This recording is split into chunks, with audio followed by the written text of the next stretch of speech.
At Century Arms, we're committed to supporting your freedom, your rights, and your way of life. With generations of craftsmanship and innovation, we proudly provide firearms that embody the spirit of liberty. Introducing the new Sharp Brothers MB-47 rifle, designed for precision, built for strength, and ready for anything. Whether you're on the range or defending what matters most, the MB-47 rifle is where generation meets innovation. For more information, visit us at centuryarms.com now.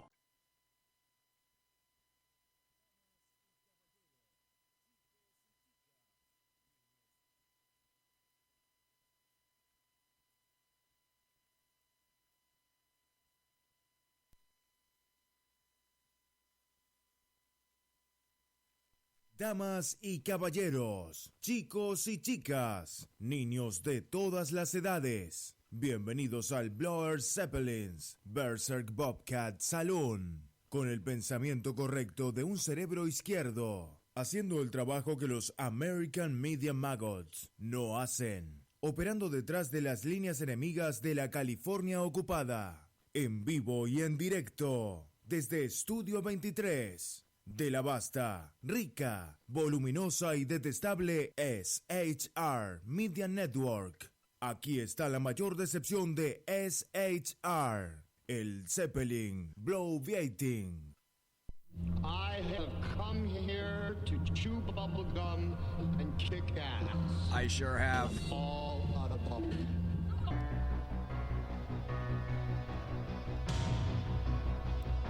Oh, welcome.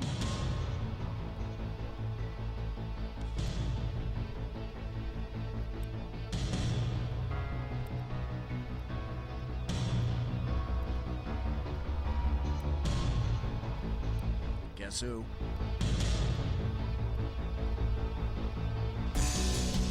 Ladies and gentlemen, boys and girls, children of all ages, welcome to the Bloviating Zeppelin's Berserk Bobcat Saloon. Belly up to the bar, we've kept you seated. It's great to see you back. Today is Thursday. It's October the 12th, one day before Friday the 13th, the year of our Lord 2017. Snowball is going to be your bartender tonight. He pours with the best of them, and the lava lamp is in fact lighted. It's to my left, your right, if you happen to be watching. Watching, did I say? Yes, I did. Watching. Where would you be watching? Well, you might be watching on YouTube, on the SHR Media channel on YouTube. Go there now, quick like a bunny. Or you could go to the SHR Media Facebook page and watch on Facebook Live. Or you could go to the LoneStarNews.com and then from there go to Lone Star TV. Count them, 3 places in which to watch. Or you could just go to SHRmedia.com and listen to me there on Spreaker. We don't water our drinks just like we don't water our conversation, politics, religion, crime, culture, economics, race, sex, science, law. We talk about it all here at the saloon. Nothing is sacred. The speech is free, but the booze is not. All that we ask is that you flush the damn toilet, just like I did about 3 minutes ago. Yep, some things are best. Anyway, jiggle the handle. Don't forget to tip your waitress. Well, good news, bad news. The bad news is, unfortunately, that the underground professor, Dr. Michael Jones, will not be here tonight. He's not feeling too well. He's kind of under the weather. So in lieu of Dr. Jones, there's me. And then after me, there's me. And then after that, there's just more of me. Buttery goodness of me, by me, for the next 2 hours. So buckle up, sit down, grab your favorite beverage. I can't drink on the air right now because I'm actually on duty. And unfortunately, though I am broadcasting behind enemy lines in occupied Fornicalia, what I call California, because it fornicates or fucks up everything in which California comes in contact, as you already well surely know, we are less than 3 miles away from the veritable belly of the beast, the Bill Mill, the actual state capital, Sacramento, Fornicalia. Yes, we are that close. It's shocking. It's frightening. As I said, find your favorite chair, sit down, take a breath. Namaste. Namaste. Center. Center, little one. You must be centered. Whew. Okay, in chat, it looks like we have Dave Milner. Good to see you there, Dave. And unfortunately, like I said, we don't have the underground professor tonight. We do have a really good article that I found in Imprimis, which is a publication of Hillsdale College. And if you go over to the Hillsdale College website, you can sign up for Imprimis for free. We used to have a commercial here about Imprimis. And it comes, well, here, look. I can't see it right now, but it looks like this. So you can see it says Imprimis on top, and it's kind of vertically oriented, and it comes from Hillsdale College. And the best part, great writing, and it's free. Oh, did I say free? As a matter of fact, yes, I did. I did, in fact, say free. So one of the things I want to tell you up front is this is going to be my last show for a while. And it's not because of any of my particular doing. It's because certain things have come up, and I just need to attend to them. So I'm not going to be around all next week. I may attempt to call into the Sackheads radio show on Wednesday, but I'm going to be otherwise occupied with other things. And so the Tuesday show and the Thursday show are not going to occur, and I will be back the very next week, which I think is the week of Halloween, if I'm not mistaken. And I'll be back for that show Tuesday night, Wednesday night, Thursday night. I'll be there. You can count on me. But every once in a while, things happen. You just have to take care of some things, or you go on vacation, or you drink heavily. But that's okay. That's what I do at the end of every show, and everybody already knows that. So that's nothing new. What I like to do is I'd like to start out tonight with something similar to this. It's time for happy stories and good times. Happy stories and good times. Do we have a happy story? I think we do. It's called No Pomegranates. and at this point, you're probably thinking, okay, BZ, pomegranates, that's the last thing I was thinking of today, essentially. Yeah, okay, what happens is I love it when leftist teachers go berserk. And moreover, they totally collapse, and they implode in class. So what we have is a video that I'm going to play, which the audio was gorgeous. You don't even need the video. Hell with the video. Just listen to what is said. This is, I discovered, and by the way, this has gone abso-damn-lutely viral. Completely viral. What we have here is Des Moines Area Community College psychology professor At Century Arms, we're committed to supporting your freedom, your rights, and your way of life. With generations of craftsmanship and innovation, we proudly provide firearms that embody the spirit of liberty. Introducing the new Sharp Brothers MB-47 rifle, designed for precision, built for strength, and ready for anything. Whether you're on the range or defending what matters most, the MB-47 rifle is where generation meets innovation. For more information, visit us at centuryarms.com now. Oh, that's a clue right there. Psychology professor. Jane Martino, as she implodes in class so gloriously yesterday, her rant was captured, and it was literally sent around the planet, 4 or 5 times, who knows. But anyway, it's grand, so watch and listen.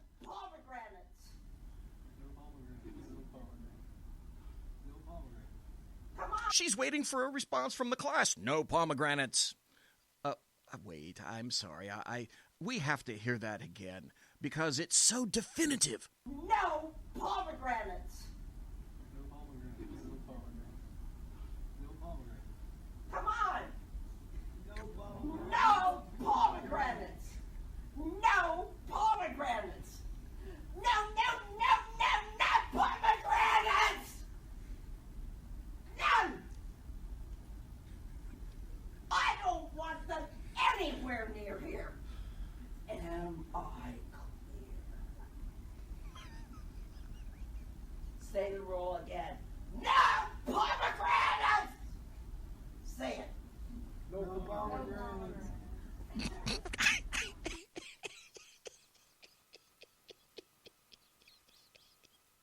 That's not fake laughter.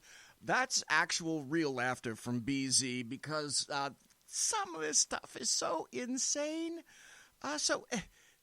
All right, I got it from Twitter, I got it from social media, all that kind of stuff. So people are asking, okay, why the hell is a psychology professor, instructor, educator, whatever the hell you want to call them these days, why is she screaming about pomegranates? And actually, it's a very good question, and it's one that I don't think anybody has actually answered yet, though at this point, with this kind of a display, you have to ask yourself, does it really matter?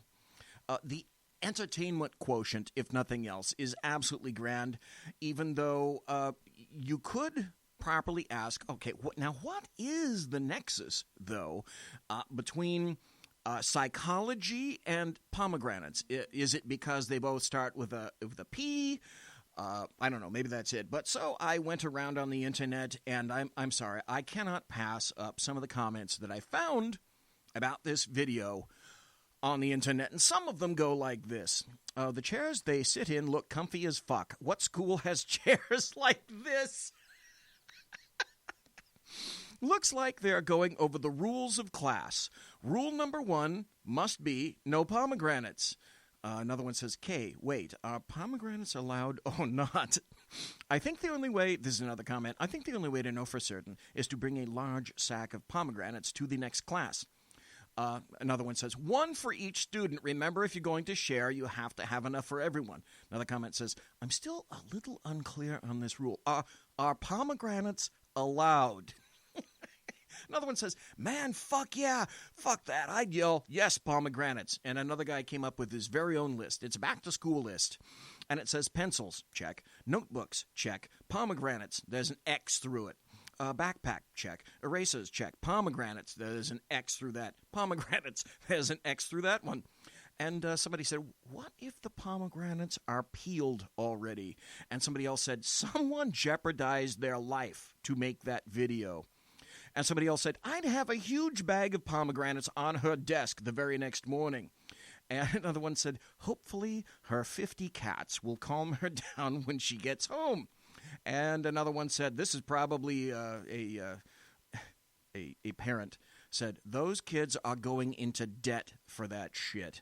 And another one says, this is great, no wire hangers. That's a movie reference. Look it up.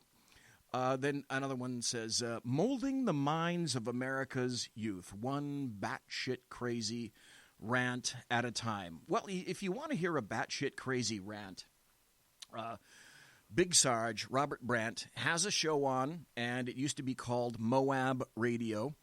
And it's these days it's called The Big Sarge Show, and if you don't listen to it, you really should, because we're doing our best to invite him over to the SHR Media Network. And he very well may. But one of his friends who lives in Australia made a parody of Antifa.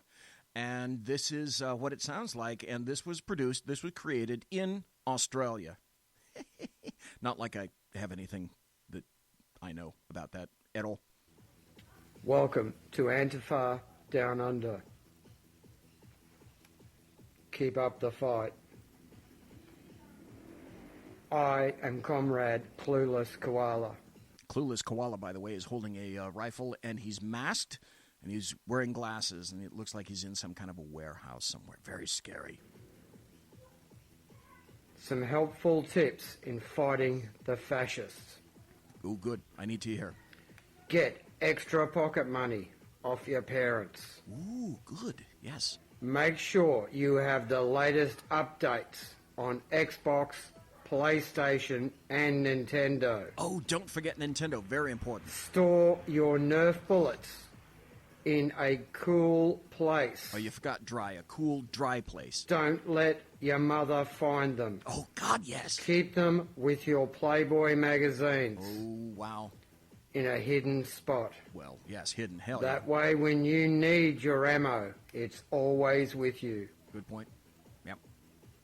Make sure you have water. Water. Mm-hmm. Band-Aids. Band-Aids. Maybe some antiseptic. You could get an owie. You could get a nasty cut. See? While fighting the fascists. Right. These are helpful hints to survive. Okay. being a member of Antifa. We rule. Right on. From Excellent. Comrade Clueless Koala. Clueless Koala. Take the fight. Those are great, great things to know about. Clueless Koala. But wait, what happens? What's actually building these days? There's a scene out of a movie called Pool Hall Junkies. And it was aimed at a certain particular audience. And I want you to, after listening to this, I want you to ask yourself, these days, right now, who is the lion? Because this is an awesome speech. You watch those nature documentaries on the cable? Yeah. You see the one about lions? Yeah. Get this lion. He's the king of the jungle. At Century Arms, we're committed to supporting your freedom, your rights, and your way of life. With generations of craftsmanship and innovation, we proudly provide firearms that embody the spirit of liberty. Introducing the new Sharp Brothers MB-47 rifle, designed for precision, built for strength, and ready for anything. Whether you're on the range or defending what matters most, the MB-47 rifle is where generation meets innovation. For more information, visit us at centuryarms.com now. Huge mane out there. He's laying down under a tree in the middle of Africa. He's so big. He's so hot. He doesn't want to move. Now, the little lion cubs, they start messing with him. Biting his tail, biting his ears. He doesn't do anything.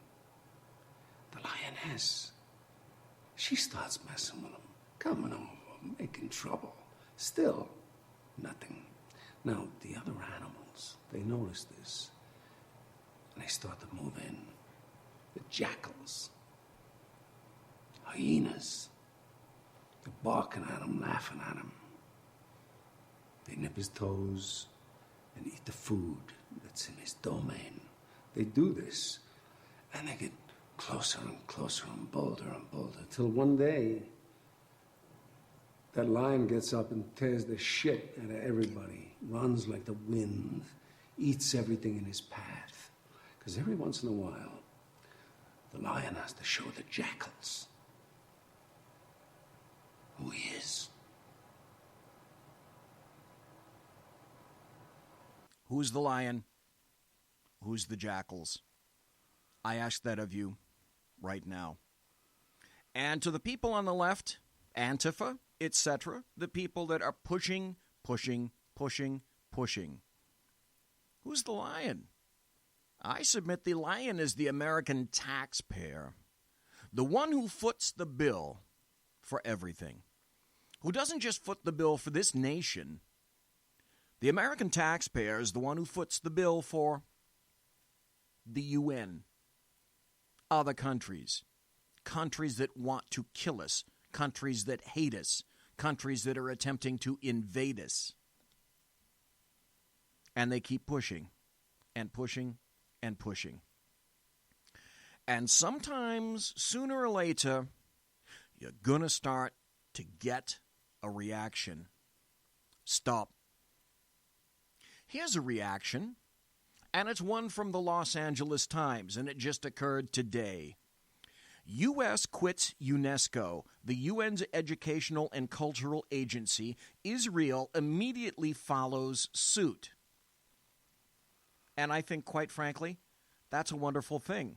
Citing what it described as anti-Israel bias and a need for fundamental reform, the United States announced today, Thursday, that it would withdraw from the United Nations agency that works to protect cultural and natural heritage sites across the globe.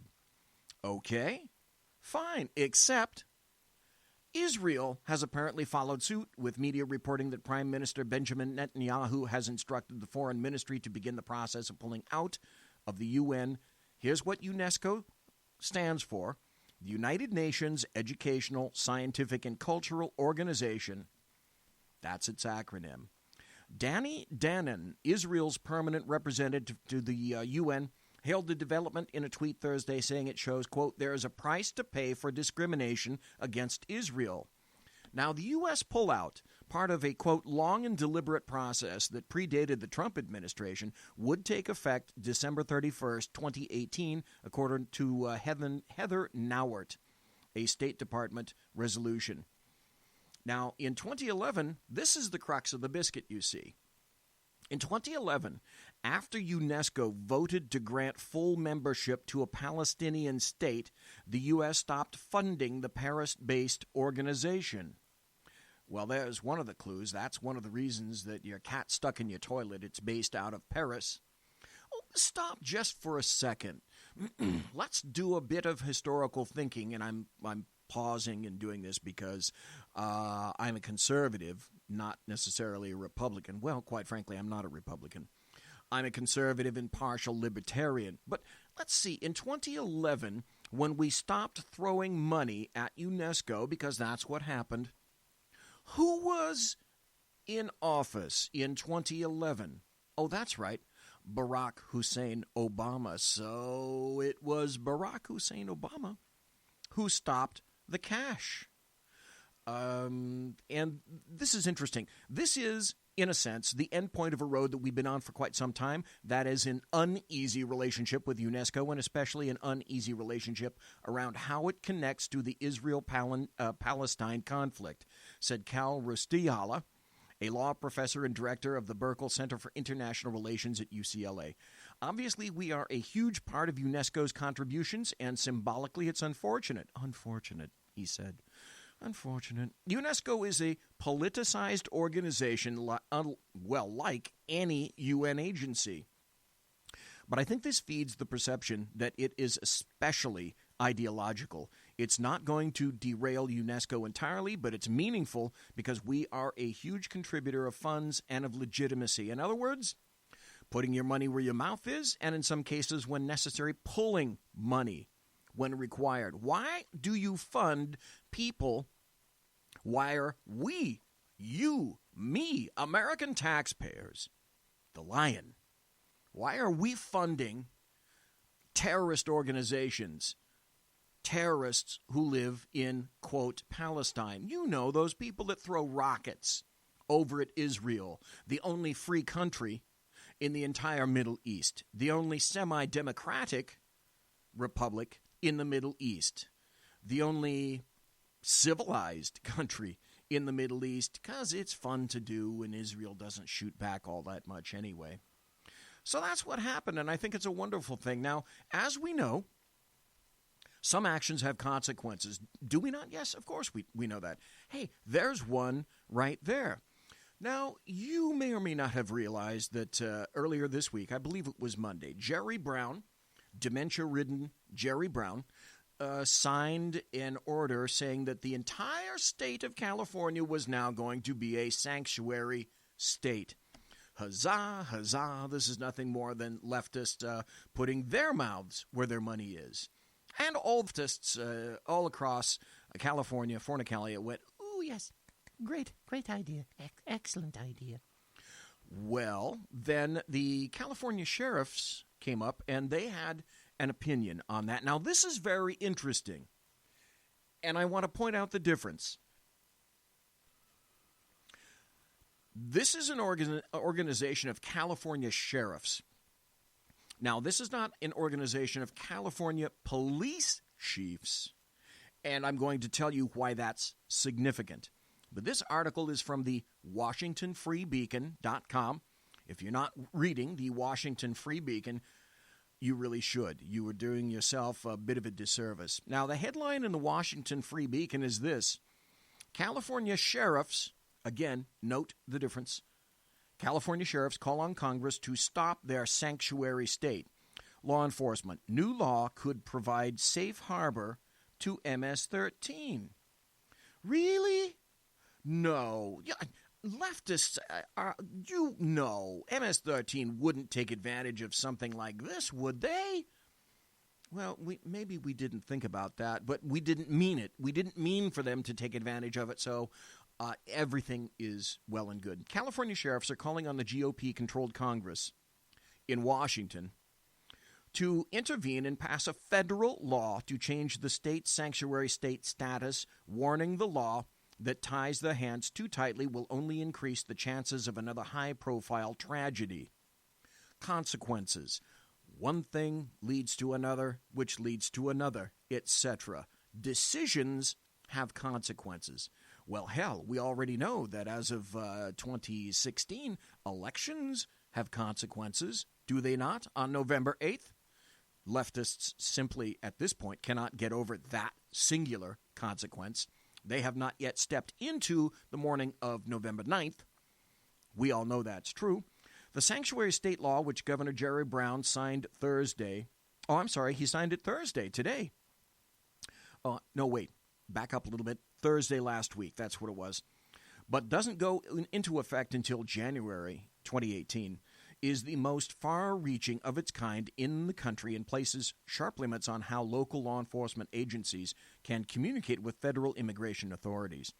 It would also make it a crime to enforce federal immigration laws on the premises of all schools, hospitals, libraries, and courthouses in state, which is home to an estimated 2 million immigrants. Stop. That's a state law, right? Who is unaffected by state laws?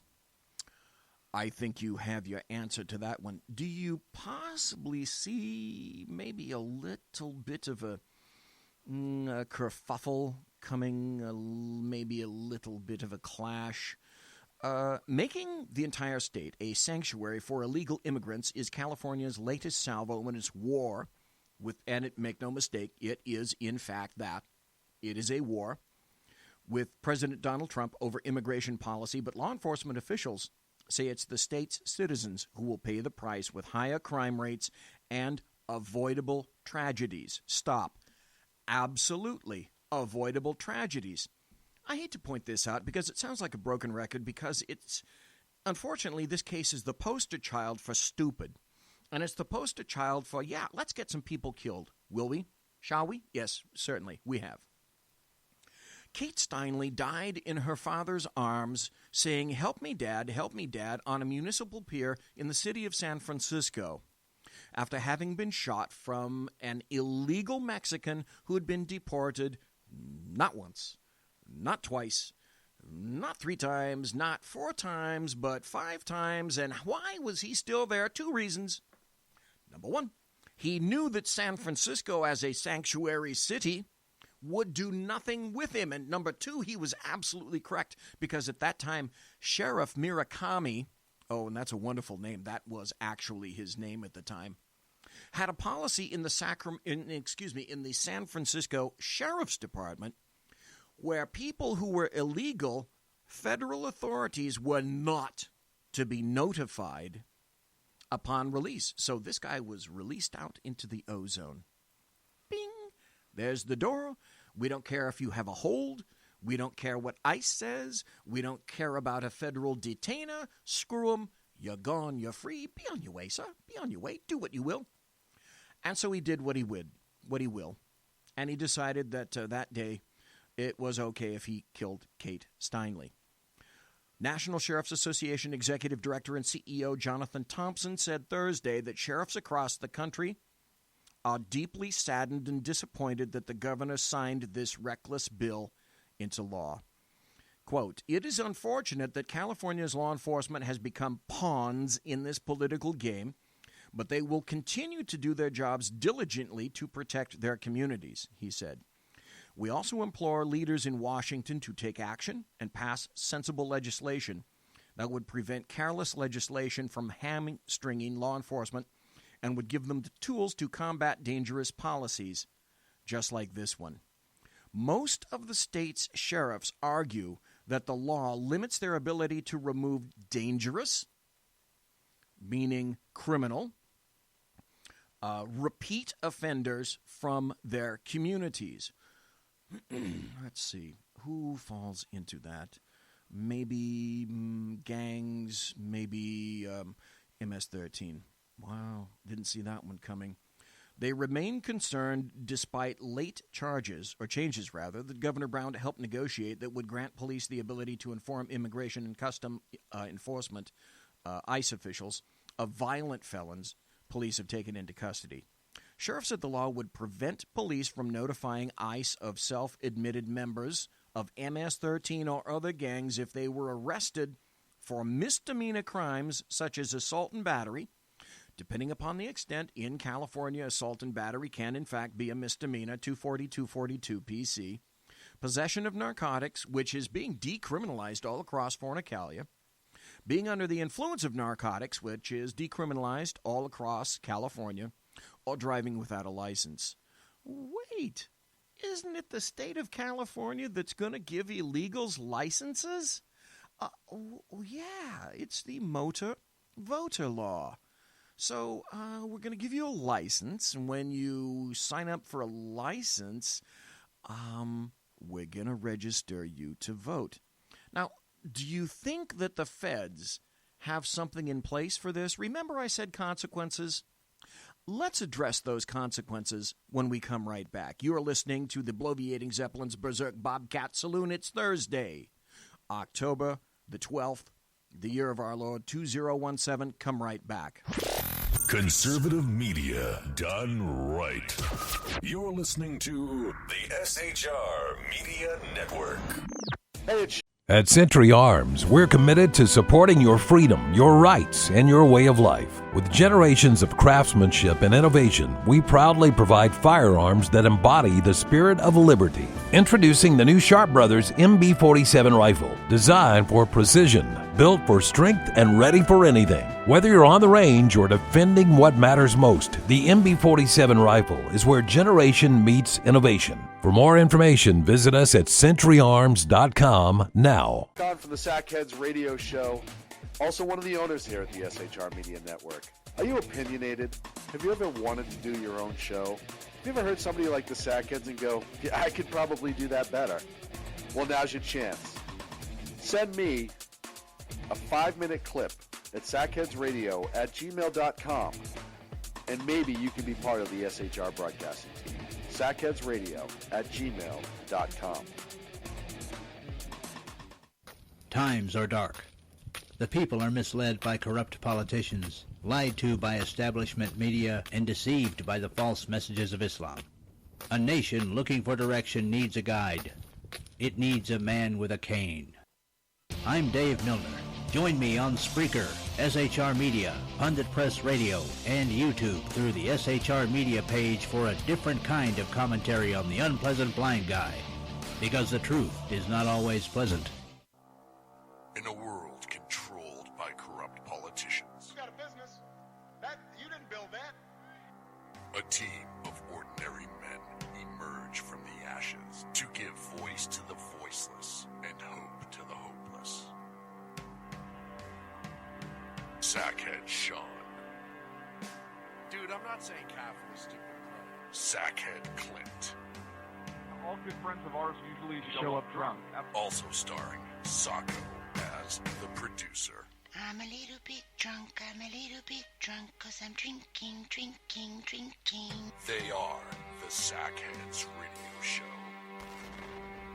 Every Wednesday at 8 p.m. Pacific on SHRmedia.com.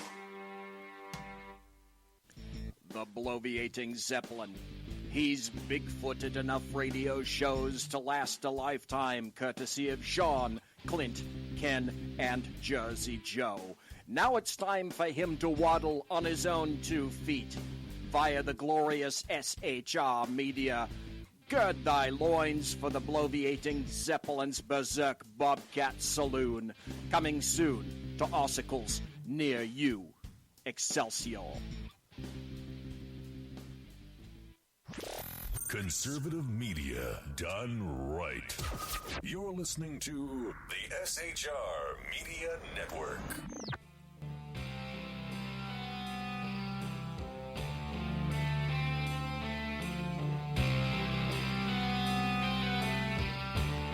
This is, in fact, the SHR Media Network. You can watch us live, live, on Lone Star TV. on the SHR Media Facebook page and on the SHR channel on YouTube. Live and direct. We were talking about some of the consequences of being silly and stupid and fattening. And we know that recently the state of California decided that it was going to make the entire state a sanctuary state. And I was talking about consequences because frequently leftists don't think things through. I know that's a shock to most of you. And I was talking about how the California Sheriff's Association and other sheriffs have decided that it's time to go to D.C. to see if we can get them to implement some sanity with regard to sanctuary states, like specifically California. Sheriffs said the law would prevent police from notifying ICE of self-admitted members of MS-13 or other gangs if they are arrested for misdemeanor crimes. If a gang member is arrested or charged with a misdemeanor or felony, that is not covered by the law. We would be precluded from contacting ICE. California State Sheriff's Association President Bill Brown told the Washington Free Beacon. This article is from the Washington Free Beacon. My concern is that statewide we're going to have this issue, that you end up with a known gang member in custody for a particular crime that is not covered, and we would not be able to make that notification because this proscribes law enforcement from making those notifications. In other words, a law enforcement officer, or essentially anyone, making a phone call to the feds to say that there is a particular individual incarcerated, you need to come pick him up and you ought to slap a hold and a detainer on him, that would be a crime. Police also worried that the law is too light on illegal immigrants who've been arrested for drunk driving. Stop. In the 80s, and true then, true now, the greatest number of people, let me go back for a little bit. In the 80s, when I was working the jails in the department I used to work for, the greatest number of what they called deuce arrests, that's drunk driving arrests, occurred where? In California. Southern California? Los Angeles? Hands? No. Sacramento. Sacramento, California, the capital. And the greatest number of people of an ethnic group arrested for drunk driving were Mexicans. Oh my God, BZ, did you say it? Yes, I did, because it happened to be true. So why do they include drunk driving here? Because it's correct. And because it, for a time, was a taint on many Mexicans who were itinerant, farm workers, etc., got behind cars, after the wheel of automobiles, after drinking too much. Police can only call federal immigration authorities if they arrest an illegal immigrant with a violent felony on his or her record. In California, a person must be convicted 4 times in a decade for it to be considered a felony, the law enforcement officers and the sources said. They have repeatedly predicted that the law will open the door to another high-profile tragedy similar to Kate Steinle's death in 2015 at the hand of an illegal immigrant who had been deported a total of 5 times. Attorney General Jeff Sessions is trying to stop other cities and states from following California's lead. California's lead. So, is this going anywhere? Are there consequences? Oddly enough, yes, there are. This is from thehill.com. ICE director signals at-large arrests over new California sanctuary law. Oh, wait, you mean that we enacted this law in California and the feds are actually going to do something about it? Well, yeah, they are. Wait until you hear what they're going to do. The country's top immigration cop said last Friday, his agents will have no choice but to conduct workplace and neighborhood immigration raids in. At Century Arms, we're committed to supporting your freedom, your rights, and your way of life. With generations of craftsmanship and innovation, we proudly provide firearms that embody the spirit of liberty. Introducing the new Sharp Brothers MB-47 rifle, designed for precision, built for strength and ready for anything. Whether you're on the range or defending what matters most, the MB-47 rifle is where generation meets innovation. For more information, visit us at centuryarms.com now. In light of California's new sanctuary law, Immigration and Customs Enforcement, ICE, Acting Director Thomas Homan, said in a statement last Friday that California Governor Jerry Brown's decision to sign the law SB 54 would undermine public safety and hinder ICE from performing its federally mandated mission. Stop. It's a federally mandated mission. And so leftists have decided that they're going to circumvent the law, meaning that it's like a menu. Today, I'll take one from column A, one from column B, maybe one from column C, and the rest of this stuff I don't feel like obeying. So it's pick and choose your laws at will. I've always said, and I've always will say, laws were made for enforcement. If you don't like the law, then go back and change the law. California did it.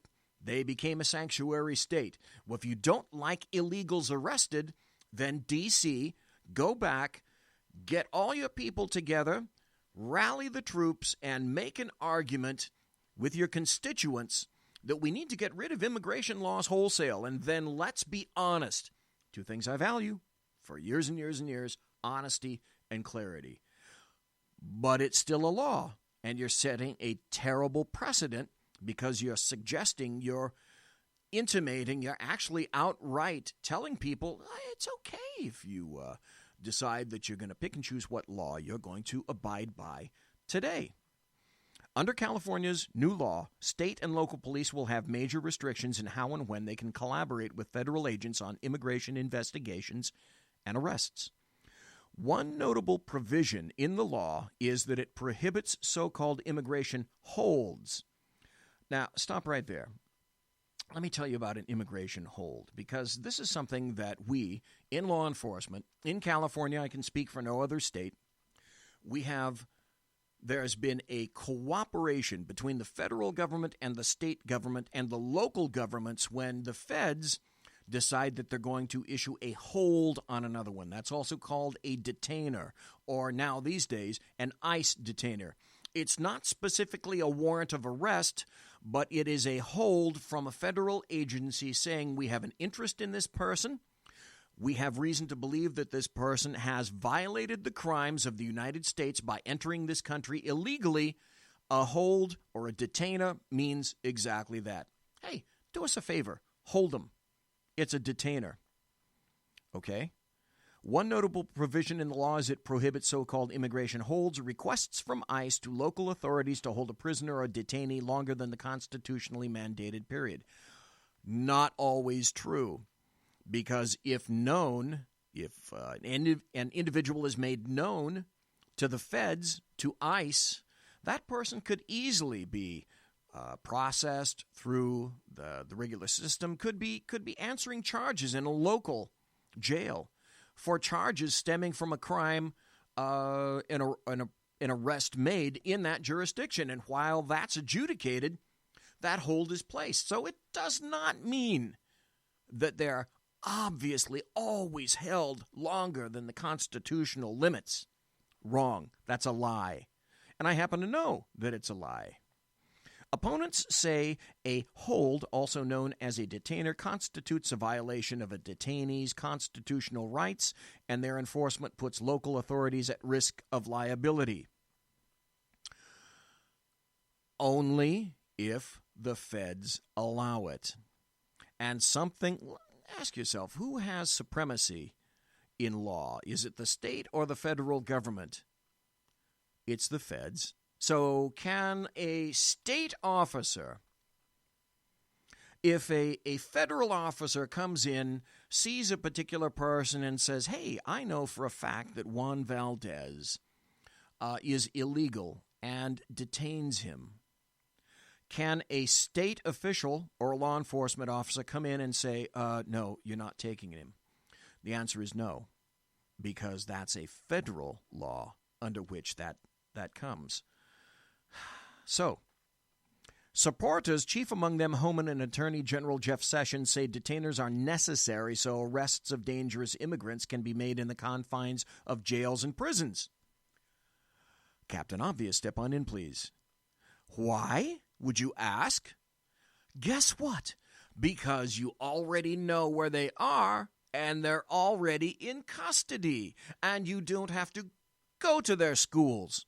You don't have to go to their place of employment. You don't have to go and knock on their door. They're already in custody.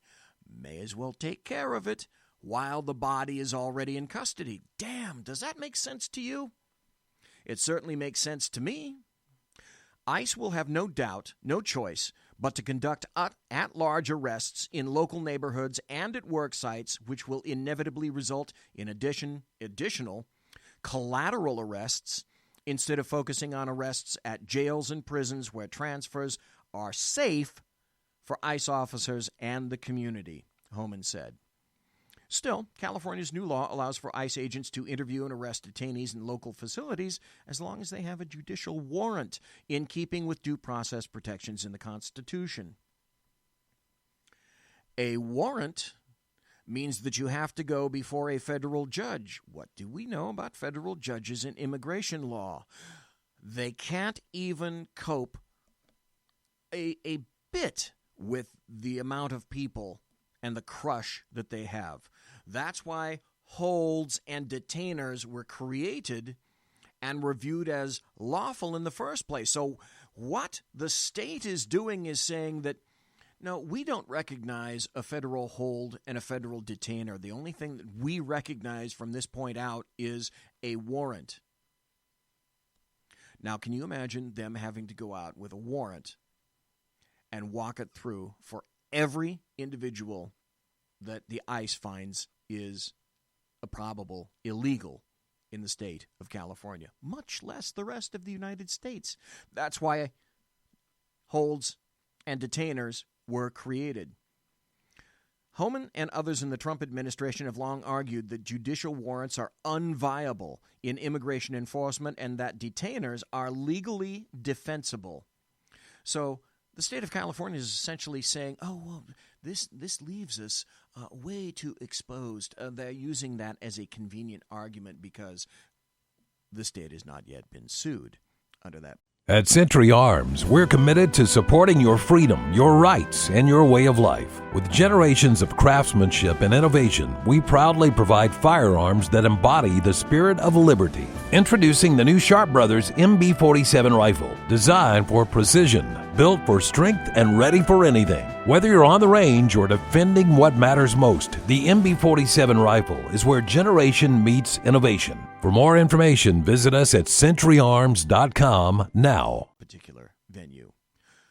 Homan also warned that under SB 54, ICE would likely have to detain individuals arrested in California in detention facilities outside of the state, far from any family they may have in California. Ultimately, SB 54 helps shield removable aliens from immigration enforcement and creates another magnet for more illegal immigration, all at the expense of the safety and security of the very people it purports to protect.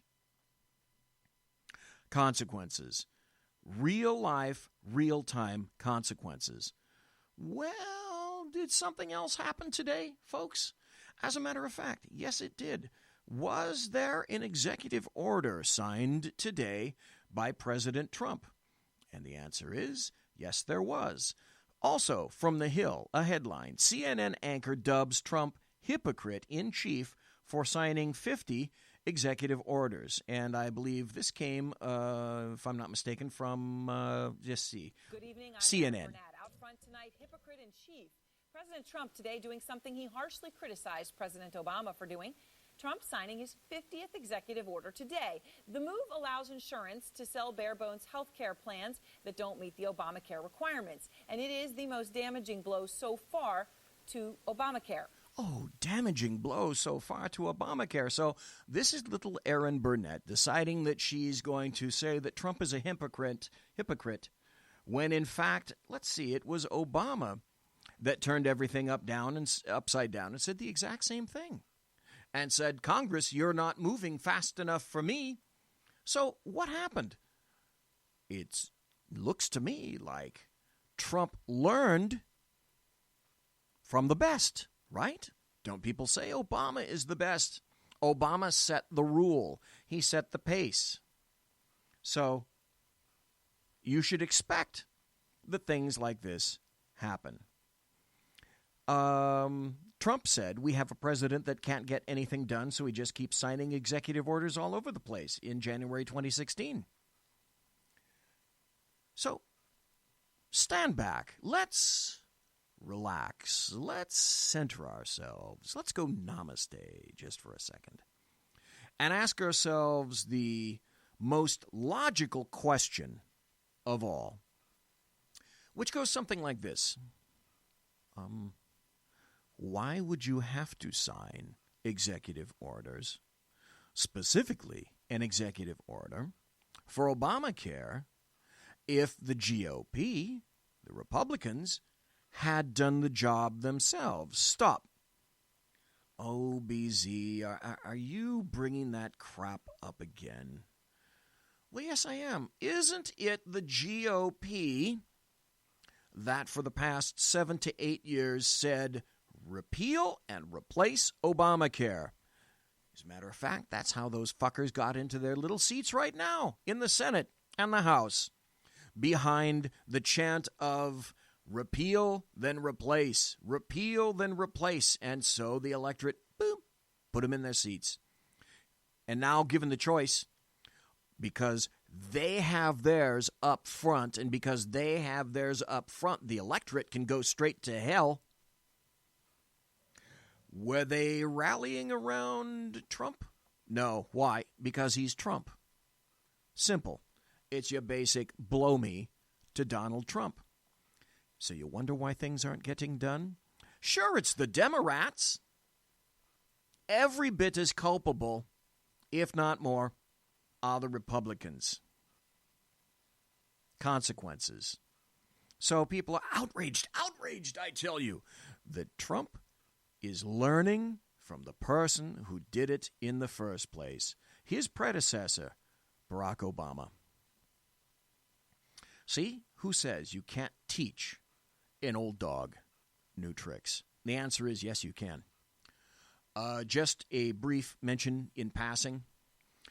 Keep your thoughts and prayers for the people of Marin, Sonoma counties who are still fighting these terrible fires. The winds out there have not died down. Evacuations have widened. The wildfires have spread to over 170,000 acres, and there are at least 23 dead so far.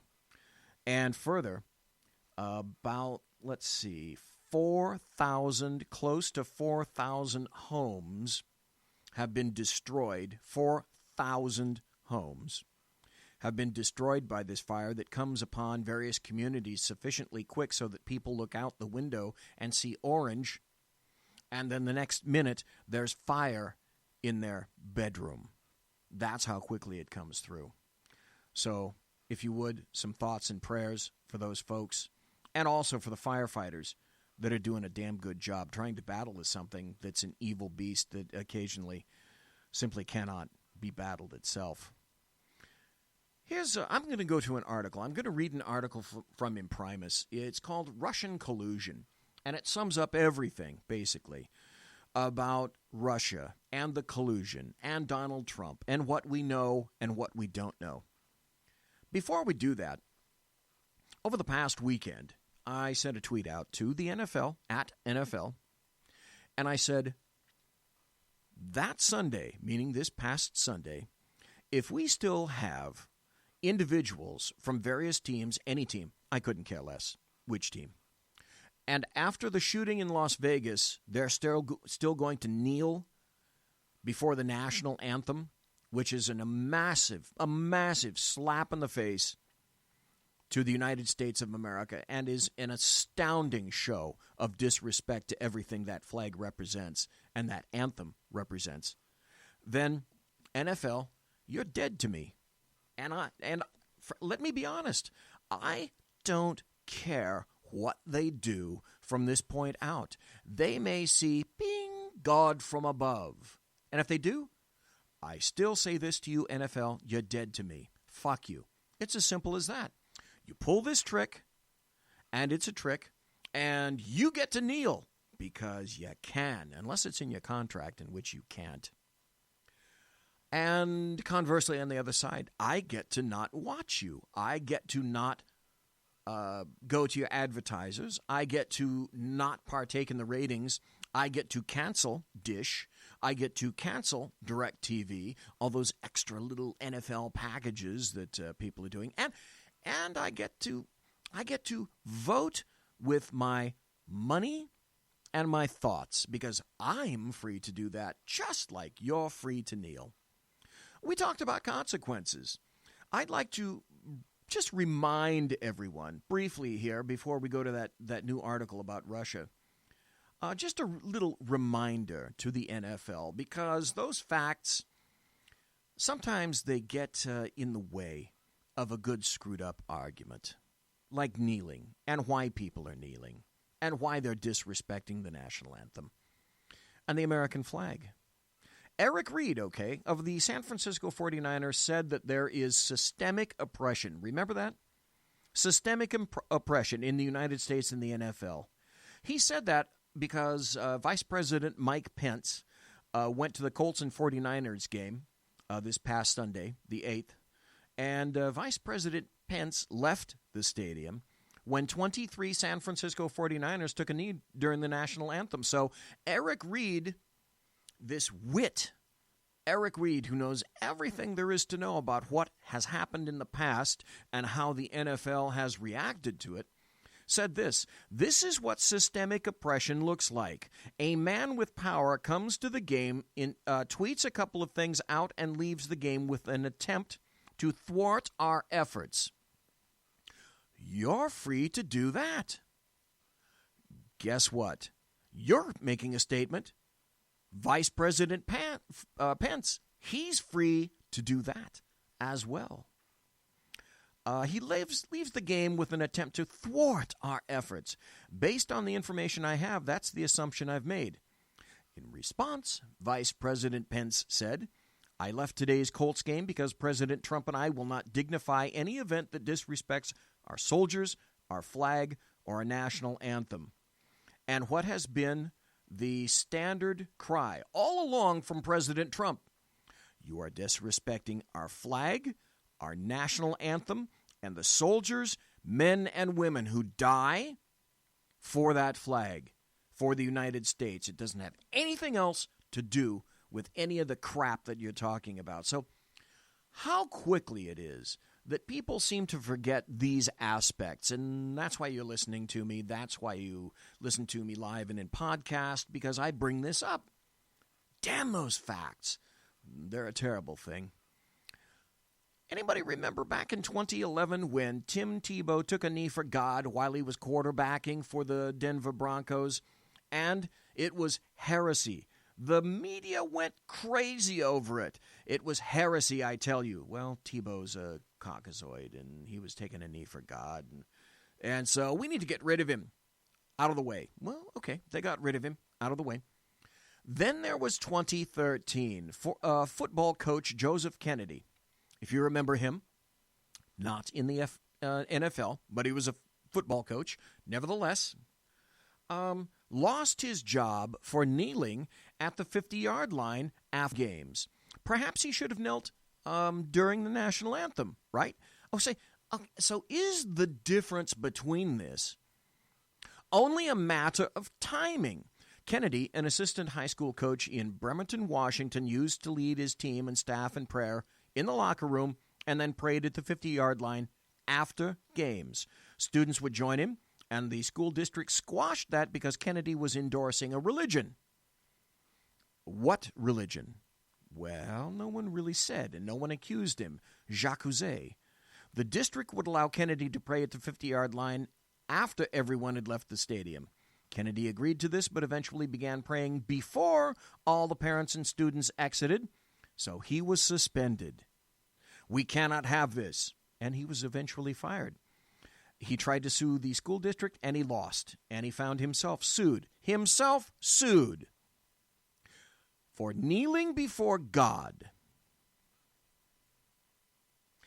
That's the state of our country today. Oh, but I'm not done yet, am I? No, I'm not. 2013, the NFL fined Brandon Marshall $10,500 for daring to wear green cleats to raise awareness for people with mental health disorders. Marshall is black. 2014, Robert Griffin III entered a post-game press conference wearing a shirt that said, "No Jesus, no peace." K-N-O-W. No Jesus, no peace. But he was forced to turn it inside out by an NFL uniform inspector before speaking at the podium. Griffin is black. 2015. D'Angelo Williams was fined $5,787 for wearing Find the Cure Eye Black for breast cancer awareness.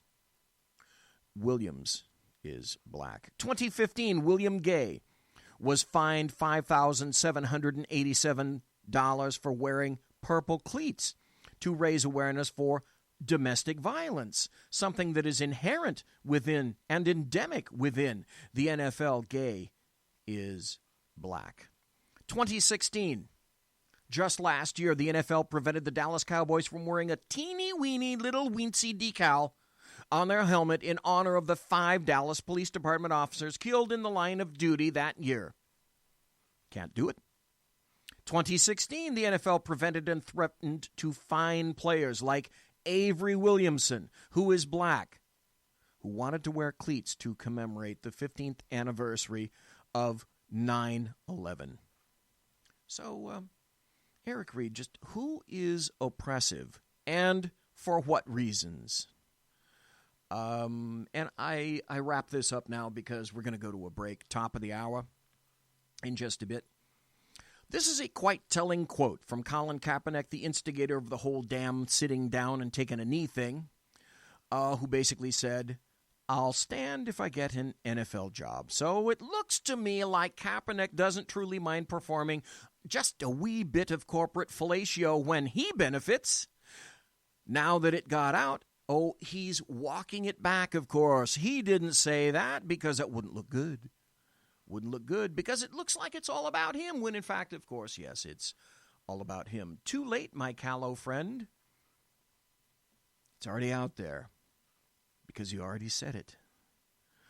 I wonder how the rest of you football wonks, what you think and what you feel about having been absolutely just outright abandoned by your idol, Colin Kaepernick. Conservative media done right. You're listening to the SHR Media Network. At Century Arms, we're committed to supporting your freedom, your rights, and your way of life. With generations of craftsmanship and innovation, we proudly provide firearms that embody the spirit of liberty. Introducing the new Sharp Brothers MB-47 rifle, designed for precision, built for strength, and ready for anything. Whether you're on the range or defending what matters most, the MB-47 rifle is where generation meets innovation. For more information, visit us at centuryarms.com now. Hey, it's Sean from the Sackheads radio show, also one of the owners here at the SHR Media Network. Are you opinionated? Have you ever wanted to do your own show? Have you ever heard somebody like the Sackheads and go, "Yeah, I could probably do that better"? Well, now's your chance. Send me a 5-minute clip at sackheadsradio@gmail.com, and maybe you can be part of the SHR broadcasting team. sackheadsradio@gmail.com.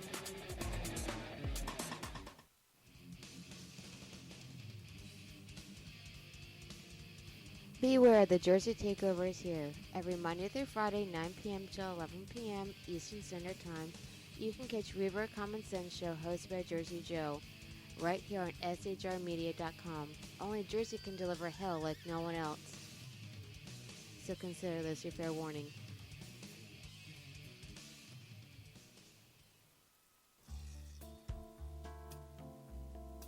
Human by race, Christian by faith, American by nationality, and conservative by choice. Reverend Ralph J. Chittum Sr. is the right guy on SHR Media from 8:05 to 9 p.m., Monday through Friday. And if on the rare occasion I am ever wrong, I will still always be right. The Right Guy on SHR Media. Power brokers use corrupt politicians, deceptive Islam, and lies from establishment media to turn the once shining city on a hill into the city of the blind. What do the elites fear? One man with a cane. I'm Dave Milner. Join me at SHR Media, High Plains Talk Radio, Spreaker, iTunes, and YouTube for a different kind of commentary on the unpleasant blind guy. Because truth is not always pleasant. Hello, I'm Tim Hart. I'm the guy BZ hires due to his shameless contract with the SHR Media Network to voice his promos. He'd like me to tell you that the Bloviating Zeppelin's Berserk Bobcat Saloon radio show can be found on SHR Media Network, Spreaker, and YouTube every Tuesday and Thursday night at 11 p.m. Eastern and 8 p.m. Pacific, featuring right thinking from a left brain and doing the job the American media maggots won't. You'll find that the speech is free, but the drinks are not. There, in the saloon, just when safety pin manufacturers are running out of metal for the diapers of the leftists, BZ is sending his personal drones of freedom into the wheelhouses and ossicles of lovers of sovereignty and liberty nationally and globally. Broadcasting behind enemy lines in occupied California, BZ swears that no rights were harmed in the making of this promo. This is Jersey Joe, host of the Reverb Common Sense, and you're listening to SHRmedia.com. You are listening to SHRmedia.com. You're listening to the Bloviating Zeppelin's Berserk Bobcat Saloon. It is Thursday, October the 12th, the year of our Lord 2017. Tomorrow is Friday the 13th. I'm not broadcasting on Friday the 13th. Wow. Missed out. Thank God. Didn't have to worry about that because things could be terrible. Could they not?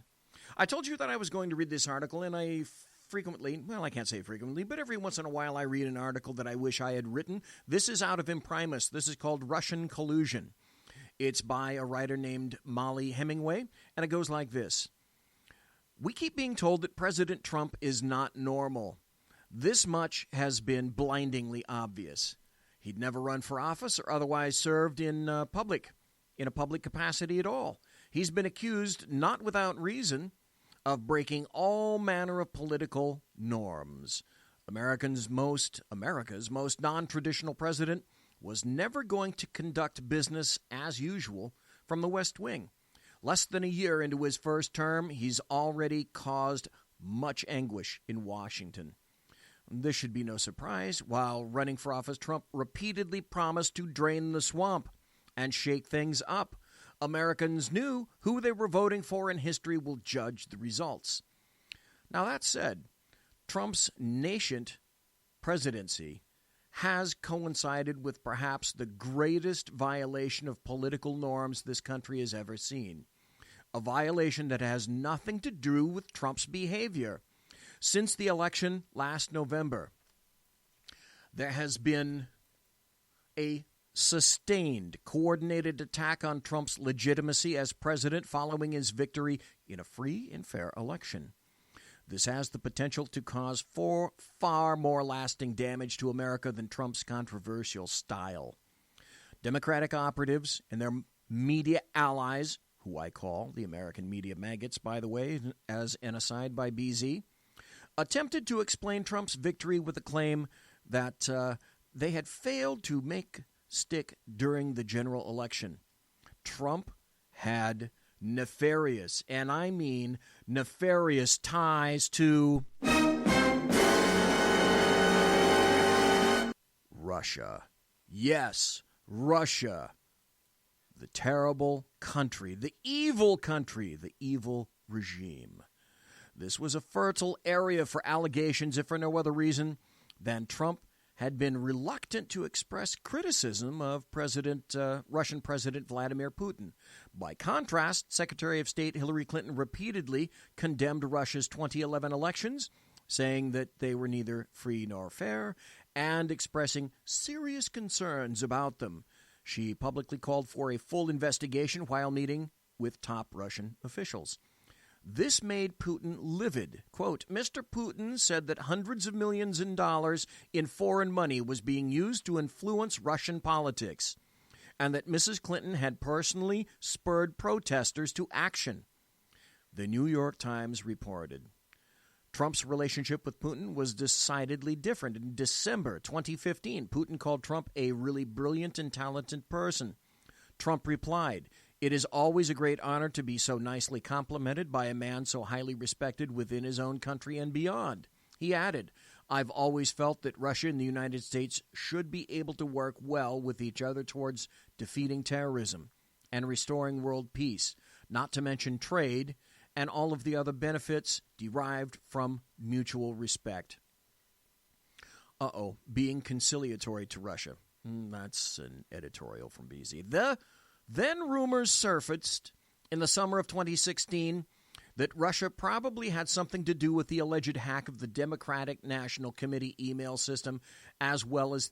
At Century Arms, we're committed to supporting your freedom, your rights, and your way of life. With generations of craftsmanship and innovation, we proudly provide firearms that embody the spirit of liberty. Introducing the new Sharp Brothers MB-47 rifle, designed for precision, built for strength, and ready for anything. Whether you're on the range or defending what matters most, the MB-47 rifle is where generation meets innovation. For more information, visit us at centuryarms.com now. The successful phishing of Democratic insider John Podesta's inbox, his email inbox.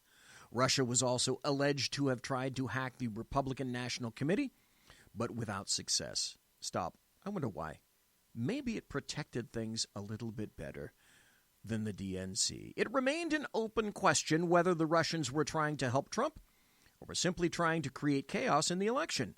Regardless, these Democratic Party emails were published by WikiLeaks, and they confirmed what many critics had said about Clinton and the DNC. The DNC had engineered the primary to ensure a Clinton victory.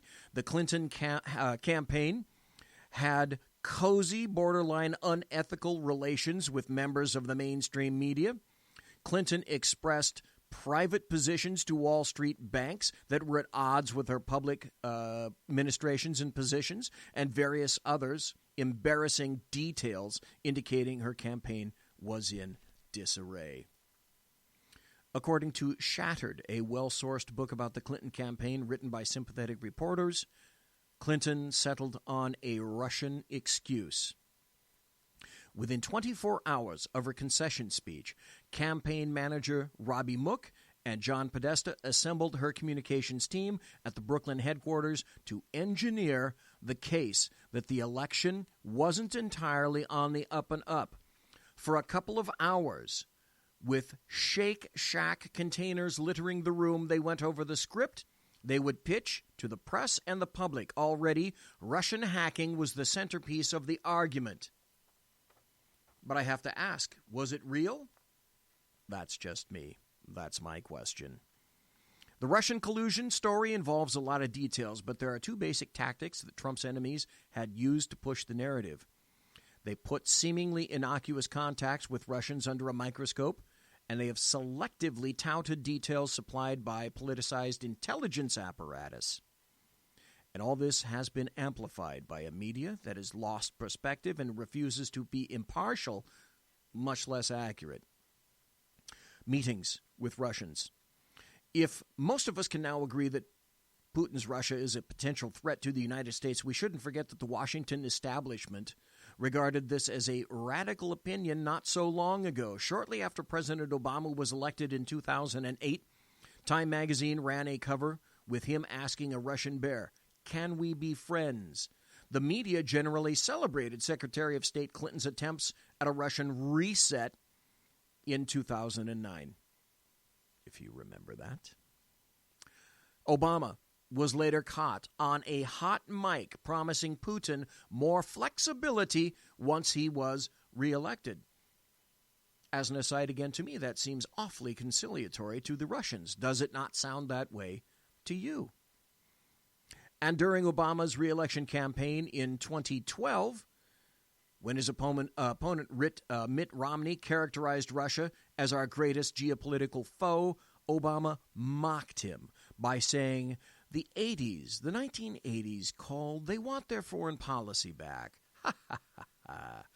The New York Times editorial page said of Romney's Russian comments that they display either a shocking lack of knowledge about international affairs or just craven politics. Either way, they are reckless and unworthy of a major presidential contender.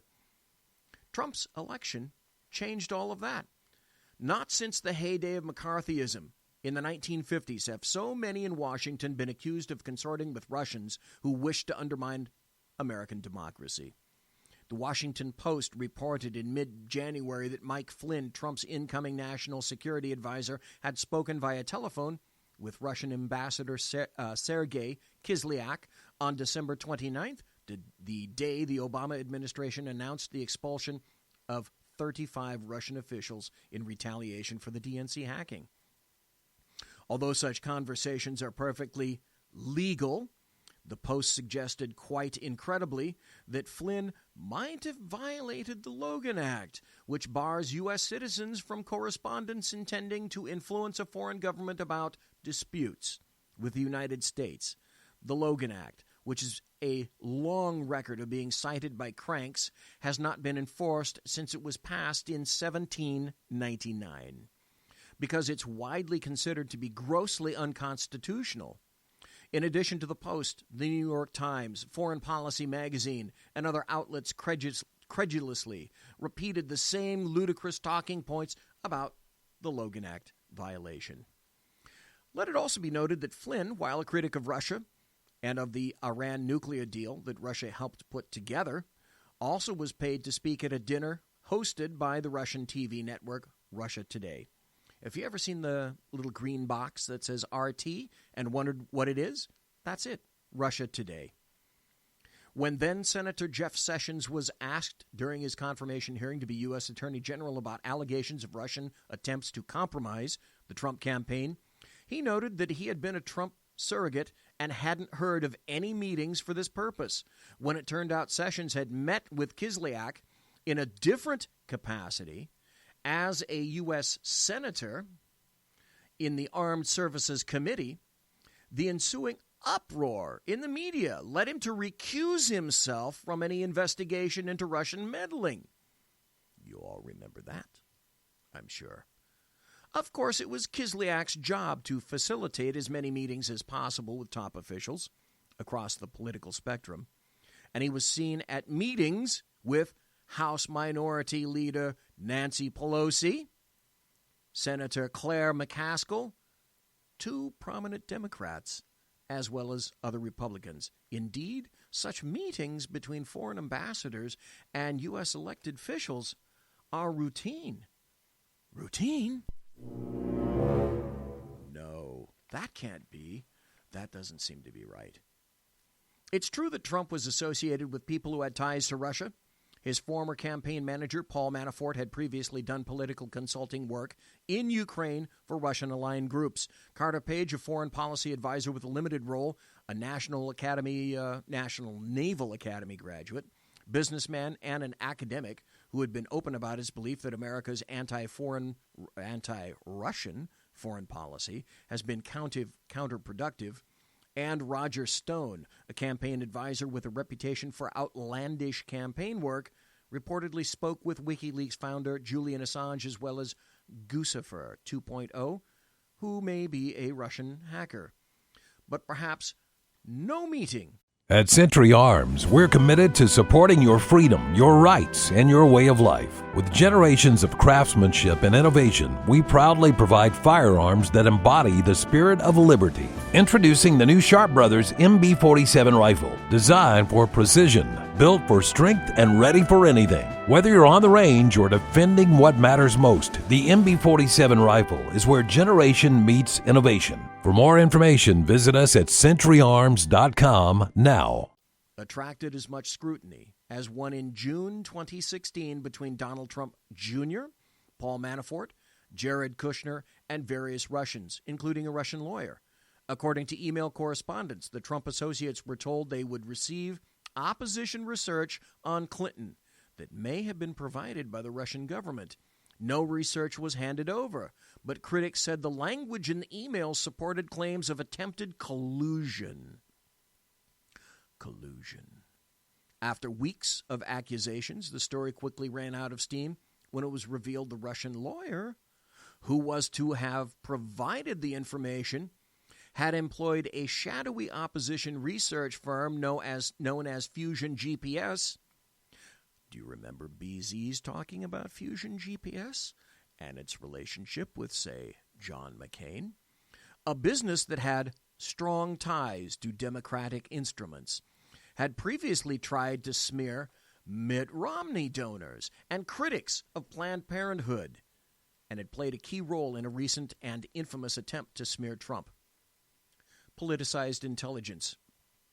Many allegations concerning Russia have been taken seriously, based solely on the institutional credibility of the accusers.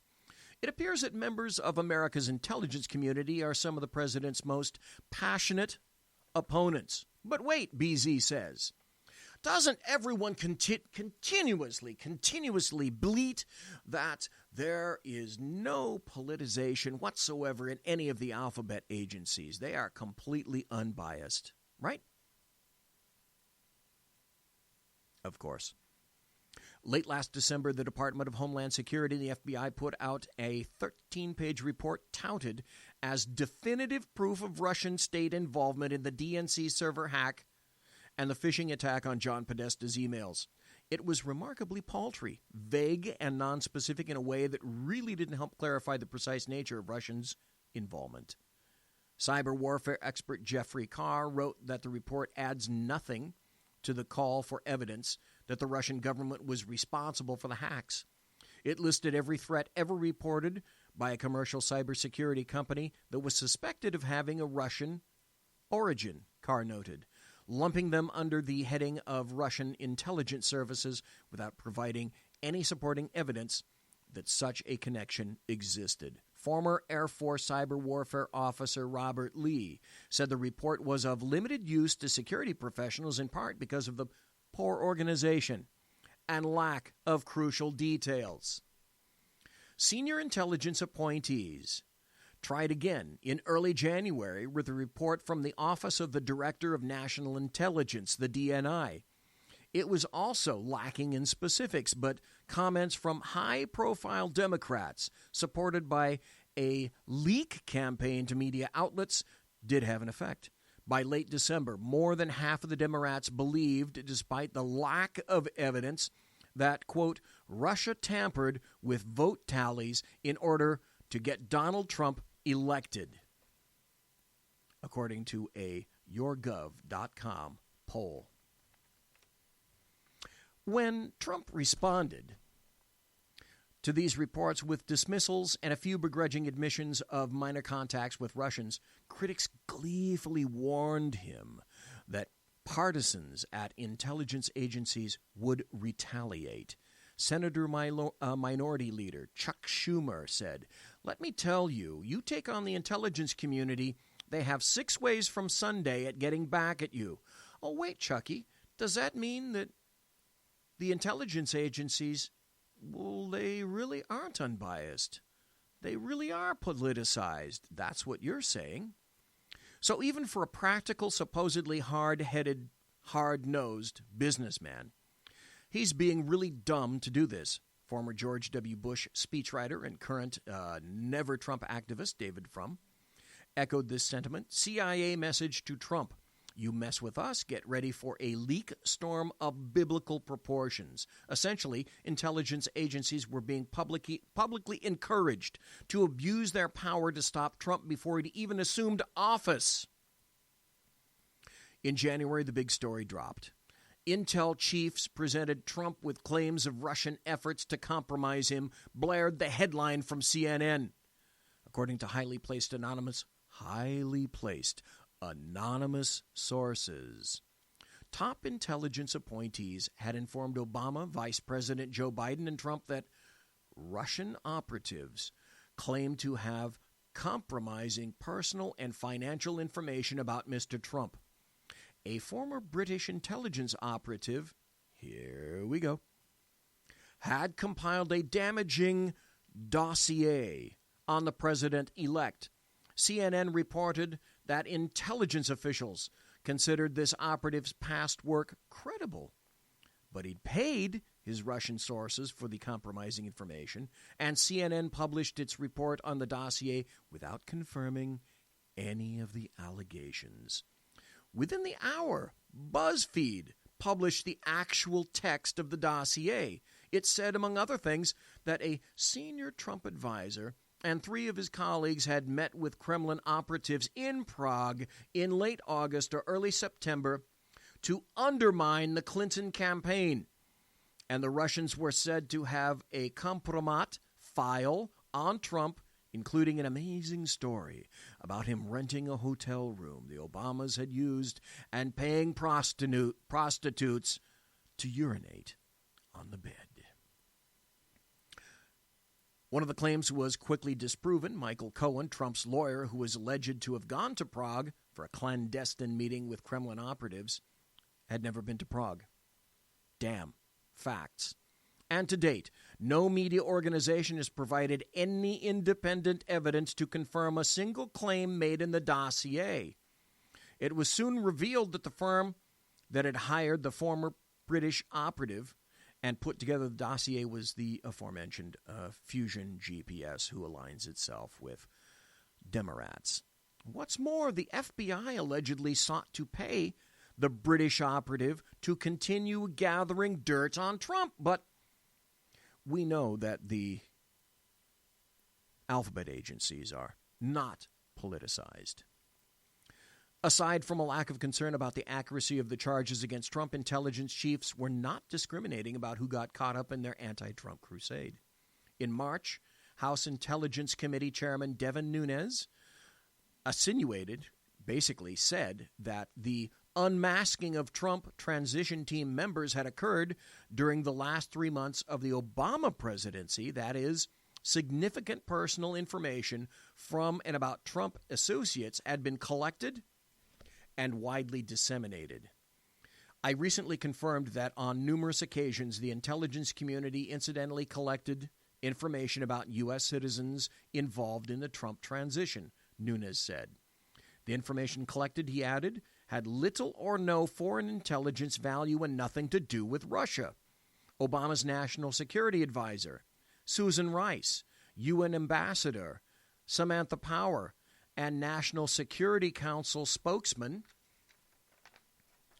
turn the page, BZ, turn the page, Ben Rhodes, were later reported to be involved in this rampant unmasking activity.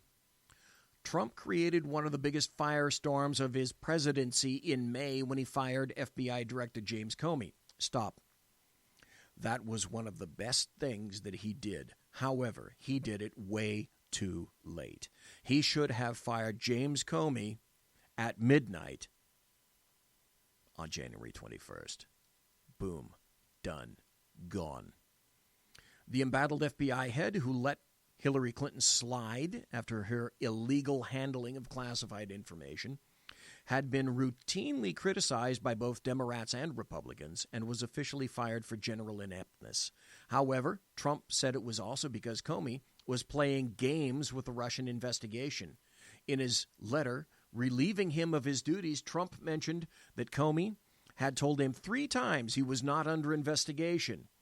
Many journalists scoffed at this claim, since Comey was publicly intimating otherwise.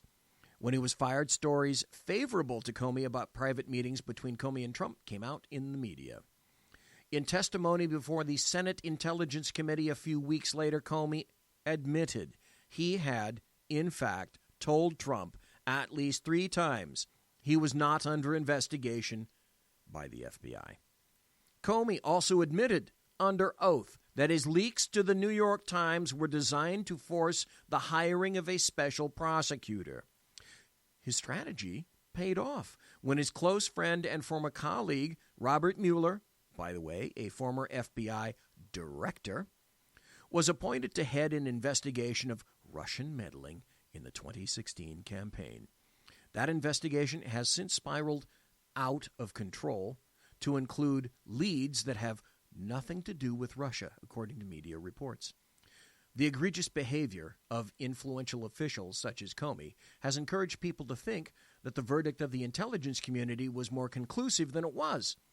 During a 2016 presidential debate, Clinton said, "We have 17 intelligence agencies, civilian and military, who have all concluded that these espionage attacks, these cyber attacks, come from the highest levels of the Kremlin, and they're designed to influence our election."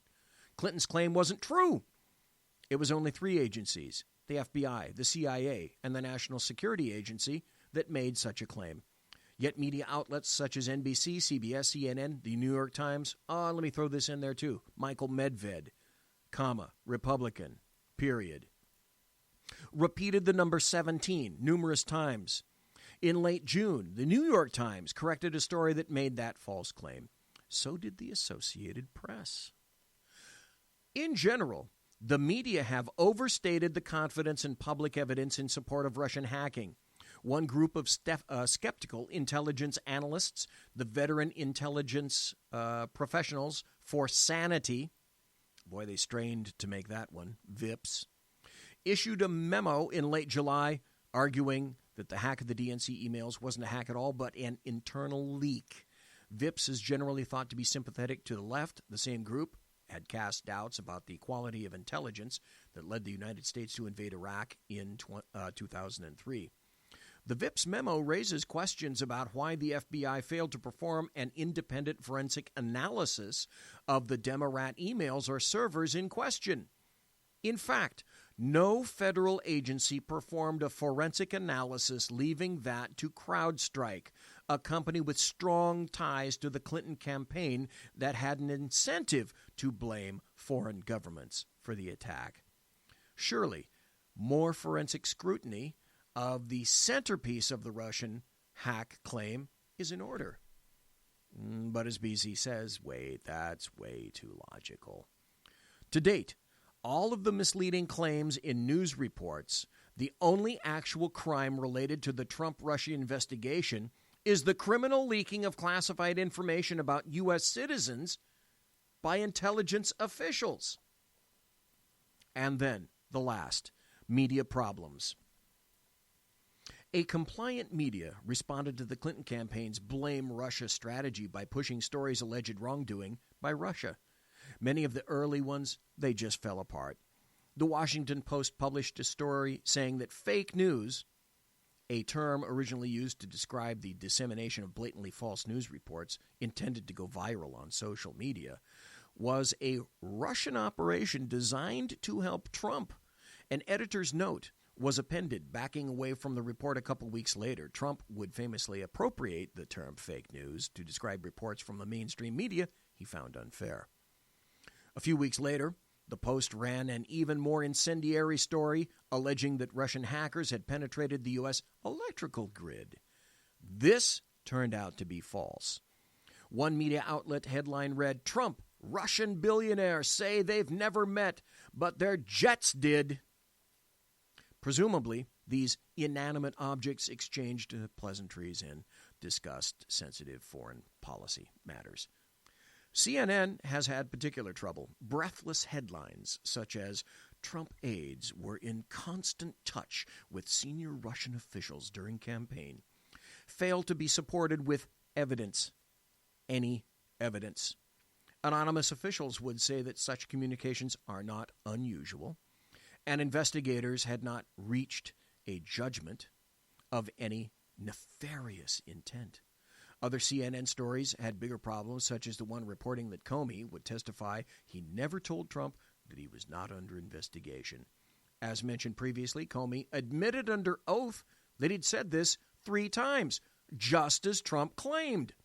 Another story reporting a problematic meeting between a Trump associate and a Russian, again based on a single anonymous source, was, At Century Arms, we're committed to supporting your freedom, your rights, and your way of life. With generations of craftsmanship and innovation, we proudly provide firearms that embody the spirit of liberty. Introducing the new Sharp Brothers MB-47 rifle, designed for precision, built for strength, and ready for anything. Whether you're on the range or defending what matters most, the MB-47 rifle is where generation meets innovation. For more information, visit us at centuryarms.com now. Quietly retracted, and 3 employees who worked on it were dismissed. Journalism in the Trump era has become far too dependent on unreliable and anonymous sources, and considering the steady drumbeat in the media about Trump having a strained relationship with facts, there is plenty of irony in the fact that the media have to correct or retract an unprecedented number of stories about him and his administration. There are 3 primary ways of viewing the Trump-Russia narrative. View 1 is that Russians hacked the election and Donald Trump committed treason by knowingly colluding with them. The Obama administration didn't surveil Trump or his associates, but if it did, it was simply doing its job. View 2 is that Russia was probably involved in the hacking and releasing of emails from the DNC and John Podesta. Some Trump associates had ties to Russia, but there's no evidence of Trump or his campaign colluding with Russia. View 3 is that the Russian story is a complete fiction concocted by sore losers unable to deal with the reality of their electoral loss. To me, ding, ding, ding. It shouldn't be difficult to ascertain which one of these views is most grounded in facts, despite his friendly rhetoric toward Russia and Putin during the campaign. Trump's presidency has been marked by a bombing of Russian-backed Syria, bombing of the Russia-aligned Taliban in Afghanistan, stricter enforcement of economic sanctions, support for the expansion of NATO, liquid natural gas exports to Europe that undercut Russia's economy, the selling of U.S. missile defense to Poland and Romania, and opposition to the Russian-negotiated Iran nuclear deal. In the meantime, the self-styled anti-Trump resistance has created a standard it must meet to justify the broken norms and political trauma to which it has subjected the country. That standard is nothing less than the proof that Donald Trump is a traitor put into the White House through collusion with Russia to undermine our electoral system. The better part of a year into his presidency, Trump's enemies have not come close to meeting that standard. Boom. Drop the mic. It's a story. It was long, but I'd wish I'd written it, because essentially what it says is, and I agree, it's all sour grapes. Speaking of sour grapes, we are way past time, so we're going to hit a break. Oh my gosh, I'm 3 minutes late. And we'll be right back. You're listening to the Bloviating Zeppelin on the Berserk Bobcat Saloon, the SHR Media Network. Yes? Conservative media done right. You're listening to the SHR Media Network. Hey, it's Sean from the Sackheads Radio Show, also one of the owners here at the SHR Media Network. Are you opinionated? Have you ever wanted to do your own show? Have you ever heard somebody like the Sackheads and go, yeah, I could probably do that better? Well, now's your chance. Send me a 5-minute clip at sackheadsradio@gmail.com, and maybe you can be part of the SHR broadcasting team. sackheadsradio@gmail.com.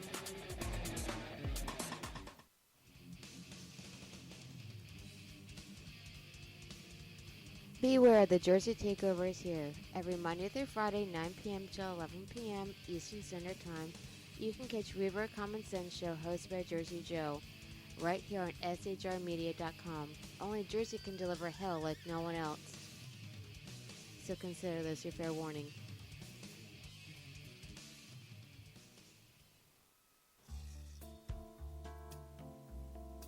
Human by race, Christian by faith, American by nationality, and conservative by choice. Reverend Ralph J. Chittum Sr. is the right guy on SHR Media from 8:05 to 9 p.m. Monday through Friday. And if on the rare occasion I am ever wrong, I will still always be right. The Right Guy on SHR Media. Power brokers use corrupt politicians, deceptive Islam, and lies from establishment media to turn the once shining city on a hill into the city of the blind. What do the elites fear? One man with a cane. I'm Dave Milner. Join me at SHR Media, High Plains Talk Radio, Spreaker, iTunes, and YouTube for a different kind of commentary on the unpleasant blind guy. Because truth is not always pleasant. Hello, I'm Tim Hart. I'm the guy BZ hires, due to his shameless contract with the SHR Media Network, to voice his promos. He'd like me to tell you that the bloviating Zeppelin's Berserk Bobcat Saloon radio show can be found on SHR Media Network, Spreaker, and YouTube every Tuesday and Thursday night at 11 p.m. Eastern and 8 p.m. Pacific, featuring right thinking from a left brain and doing the job the American media maggots won't. You'll find that the speech is free, but the drinks are not.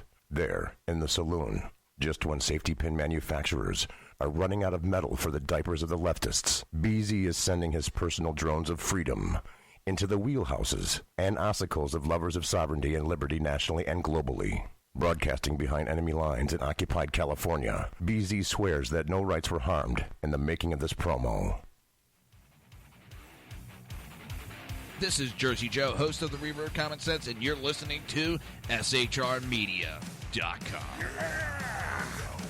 Head bashing 101, courtesy of Jersey Joe. You're listening to the bloviating Zeppelin on the Berserk Bobcat Saloon radio show, courtesy of the SHR Media Network, also held on the Lone Star News and also on Lone Star TV, also on YouTube, also on the SHR Media Facebook page, and you can go to shrmedia.com and listen to what's going on Spreaker. Tucker Carlson was speaking recently to an individual named Peter Kirsanow, and they were talking about various myths about racism.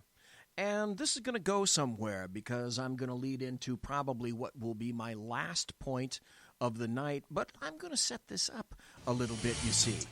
Last night we had a guest called Monique Presley on to discuss the increased racialization, if that's a word, should be, of American politics. Civil Rights Commissioner Peter Kirsanow watched. He was infuriated by the claims Presley made. He'll be here in a minute to explain why he was. Stay tuned.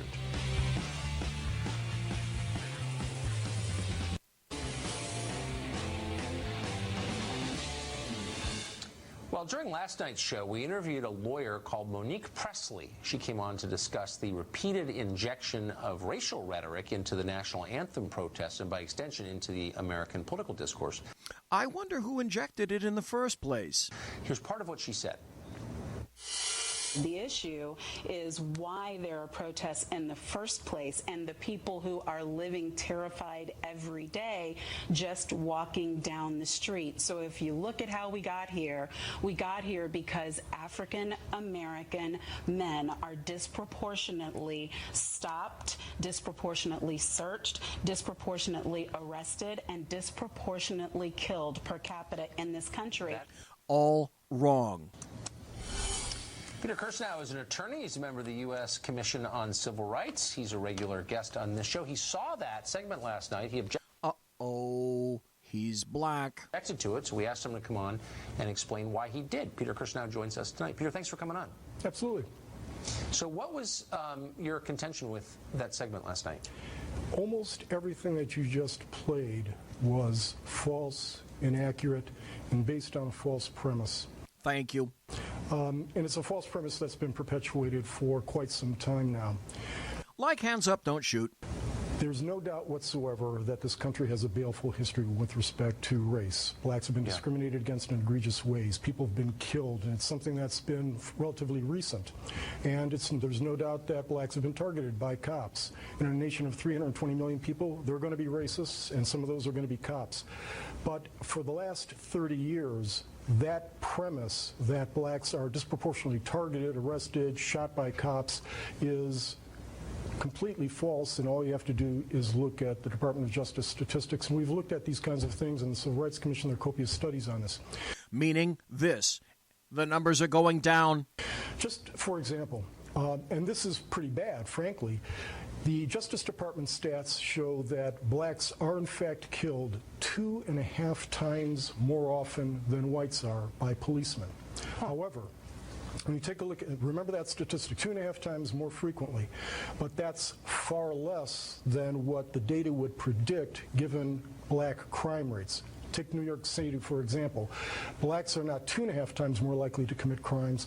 Blacks in New York City are 35 times more likely to commit robberies than whites, 38 times more. 35 times and 38 times more likely to commit murders, and 51 times more likely to engage in shootings, regardless of whether or not it results in a homicide. So when you think about 2.5 times versus 51 times, the type of police involvement that you would expect from those kinds of stats is far below than what would be predicted. And that has consequences in regard to what's known as the Ferguson effect. Thank you. Finally, someone's going to address this, and I've been doing it for quite some time. What we saw is, and Heather McDonald, the great scholar from Manhattan Institute, has done a number of studies on this, great work on this, testified before the Civil Rights Commission showing that because of these protests and the consequences of it, police withdraw from active and proactive policing, and sometimes the city administrations tell them to, as we saw with the mayor of Baltimore. The Obama administration had consent decrees which changed police practices, so police withdrew from active policing. Stop. An interjection by me, because I still have contacts on many, many police departments. This guy, Peter Kirsanow, is exactly correct. The phrase is over-policing, and police recently in the past 5 years or so have been told that they over-police. So this wasn't just a suggestion. This wasn't just a prompt, so to speak. The police were told by members of their own administrations that they were going to pull back, that they were guilty of over-policing. And after a while, well, actually, initially, there was some pushback on that. And some of the police said, no, that's going to result in crime going up, and that's a really stupid thing to do. We're not going to do it. Until they found that they got their own arses in trouble in their own administrations. And after having been told and having it slammed into their heads for month after month after month that you over-police, you need to back off, guess what? Being humans, I think they got the message that they were thought to over-police, and they backed off. That consequence is profound because despite the fact that we've had decades of a decline in the crime rate, right after... Where did the crime rate peak? It peaked in the 90s when I was in robbery, when I went to homicide from robbery. And I went there logically because all my robbery suspects were also my homicide suspects. Crime peaked in 1992, 93, 94, 95. That's also when shootings peaked as well. Ferguson, we saw a significant spike in violent crimes, most especially in those cities which witnessed the types of high-profile shootings and protests that resulted in police drawing back. Except for, this is very interesting, Pew studies showed that 72% of police were less engaged in proactive policing as a result of this Ferguson effect, except for one cohort, black cops. Black cops are 3.3 times more likely to shoot black suspects than white cops. Whoa, whoa, whoa. Let's hear that again. Because, that can't be true, can it? Black cops are 3.3 times more likely to shoot black suspects than white cops. But even so, when you look at the correlative crime data, that is black involvement in crime versus police shootings, the number of shootings are far below that which would be predicted based on crime involvement. And when you have the false narrative and you've got this perpetuation of all these protests and it causes the Ferguson effect, here's what the consequences are. Thank Take you. a look at the data. Despite the dramatic decline in crime rates. In 2015, 900 more blacks were murdered than in the year before. In 2016, 900 more. So we had 7,881 blacks killed in 2016. The vast majority, more than 90%, by other blacks, not cops. That's nearly twice as many as the number of soldiers that were killed in the entire Iraq war, and it's at least partially a consequence of this false narrative feeding this outrage, which then feeds the protests, which then results in a Ferguson effect, and then the spike of the crime rates. At Century Arms, we're committed to supporting your freedom, your rights, and your way of life. With generations of craftsmanship and innovation, we proudly provide firearms that embody the spirit of liberty. Introducing the new Sharp Brothers MB-47 rifle, designed for precision, built for strength, and ready for anything. Whether you're on the range or defending what matters most, the MB-47 rifle is where generation meets innovation. For more information, visit us at centuryarms.com now. So wait, is what he is saying this? That by being leftists and instead of loving blacks, they're killing blacks? That's what the facts would tend to indicate. In what world does this make sense? The answer is obviously the United States right now.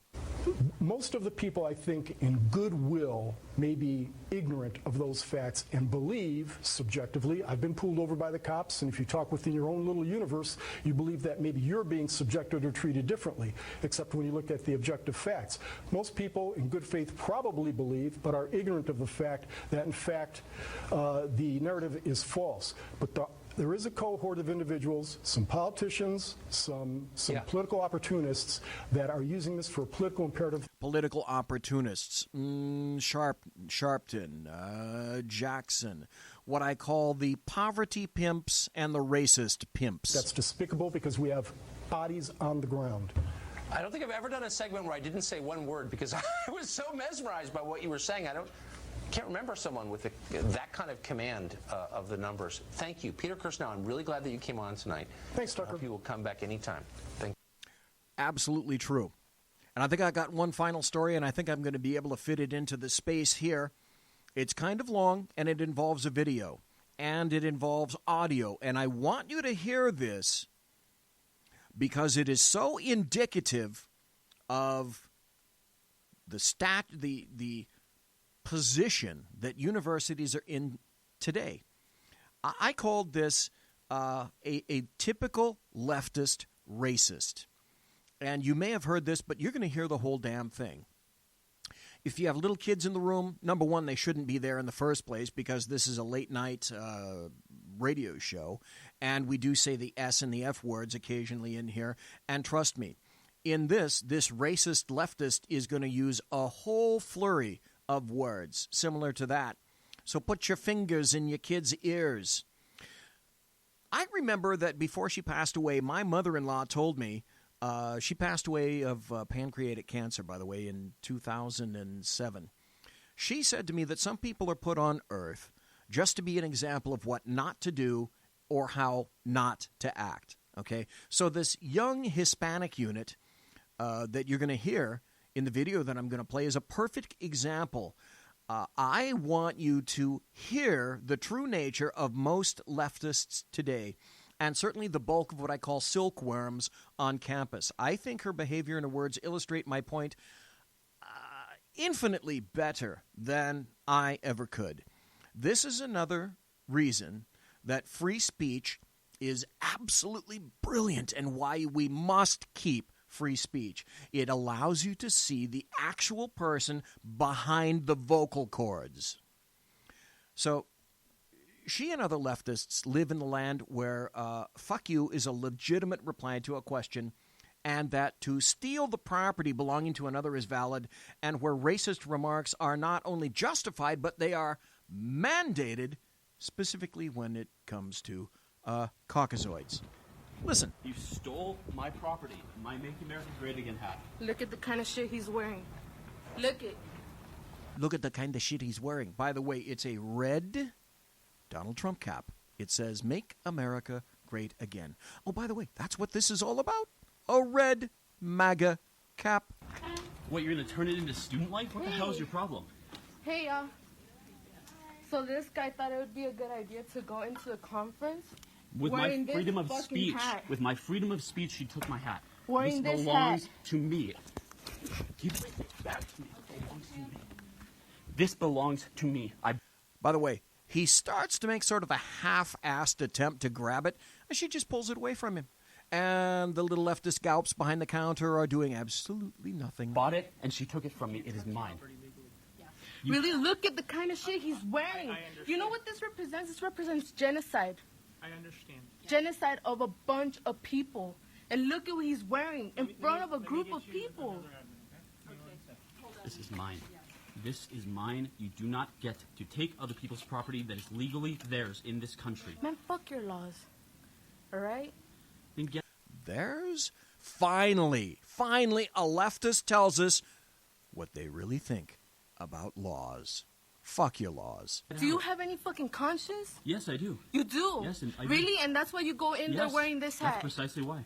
Because you have a conscience. Yes. Look, She stole this my guy- hat. This She guy stole went my up hat. there. I was walking around. No, let me tell you I was something. walking Most around, of the- and she went and took the hat off of my head. Most of the groups in this campus. It does not most matter. of the groups I on have this a campus freedom of speech are- to wear this Your hat. fucking freedom of speech is genocide, homeboy. Your freedom of speech is genocide, homeboy. It doesn't matter. Is that what you're trying My to represent? freedom of speech allows me to wear that hat as much as I swear want. to God, I You wish I do could not get burn to this steal my property. I swear to God, I'm going to burn this shit. I paid for that. I bought it. It is mine. It is mine. Give it back. You give it back. Are you people not going to do anything? She's stealing my property. And the answer is no. They're galps. They're not going to do anything. What they're going to do is they're going to pick up a phone and call someone else because they don't want to handle it.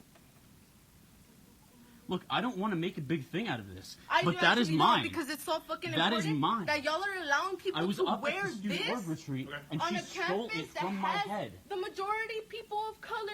Now it's kind of being binged off of him, and now it's starting to become their fault too in the student office. In this campus, and you let people walk around and wear this shit. No. Look at this. Let's calm down. Make America great again. It was never fucking great. Never. America was never great. Never. Get out, honestly, if you What don't do you like the mean country. get out? I was Get born out. here. If you don't like it so What much, you get mean out. get out? Where the fuck am I gonna go? Go to I was Mexico. born Go wherever here. the hell you want. Give me How back the fuck my do hat. you know that I'm brown? You don't know I shit don't about care. me. I don't care. What do you mean Mexico? Give me my hat. That's all I want is my hat back. He didn't say Mexico. She did. It's literally all I want. It's okay. I started none of this. It's okay. Let's calm down a little bit. We can talk as a trio here, but let's try to just. So you're recording me like I'm the criminal here. No, it's okay. Because you are. You are the criminal here. In California, that's 488 PC. That's theft. That is a crime. Stole my property. That is Y'all literally stole a crime. This land. Your ancestors stole this land. That is literally a crime. That is Okay. literally a crime. Can I take it? Can I be the neutral party and I'll take it? God, I could burn this shit right now. But it's because we can't. We will need to return his property to him, but then we can talk about. Oh, now listen to her. Oh, shouldn't have said that. Shouldn't have said that to her. How about we talk about not letting people wear this shit on How campus? about we talk about supporting freedom of speech, How about we talk something about that supporting people freedom fought of speech? and died when for? When people could have tried to fucking protest and use their freedom of speech, what happens? People let them. Are you No, kidding that's me? not fucking true. I was at the protest in Berkeley, and I You was are so the full of one who was shit. silenced. Y'all be making these memes and posting about how we just like want to make a riot and we just want to be loud and obnoxious when we're really trying to fight genocide from happening. Give me my property. Genocide. What genocide? Where is it? Be specific. Use facts. Oh, sorry. Don't have any. No facts. No genocide. That is all I want here. Give me my Really? property, and I will leave, and I will go back to the retreat Like where I'm legit supposed to be. fucking think about it. How about you read history books? Give me my property, read and I will history go How about you read history books? back How up about to you the retreat, reflect on what and the I will fuck you're doing? not Let care. me tell you something. The reason why this is pissing me off because he wore it in a group where literally most of the organizations in the school are led by people of color. And Including mine. My president is a Filipino. Oh, no way. And does that make you not racist? Because last time I checked, you were wearing this fucking hat. I myself am half Nicaraguan. Oh my I don't God, care. You're fucking white, boy. There we go. There's the racist. It finally comes out. Nicaraguan, he looks white, so you're a fucking white boy. Doesn't matter. You are what I say you are when I say you are. You're white. Are you assuming that? Are you assuming that? Oh, you can't assume about her, but she's assuming about him. No problem. Who's the racist here? My race? Are you assuming my race? I mean, come on. Let's be consistent here. Let's be consistent here. You pass as a white man. I don't care. I am half Nicaraguan. He passes. He passes. Evil for passing. I am half Nicaraguan. You are assuming my race here. All I want is my property. All I want is my property. All I want is my property. All I want is my property. All I want is my property. People wear this shit on campus. All I want is my property. That is all I want here. Is your blood pressure going up? Because that's what I want it to do. Paid for that with my own money. And that's all I want is my own money. Make America great again, really. All I want is my own property. And honestly, the fact that you people haven't gotten this back from me is sad. It's wrong. We're going to talk to her. We're getting someone here. They're afraid of her. That's why it won't happen. They are afraid of her. We're trying to get everyone to just We're trying to get everyone just to namaste and mellow out a little bit. I'm fine. No. We're gonna take a breather. Honestly, I'm fine. I just want my property.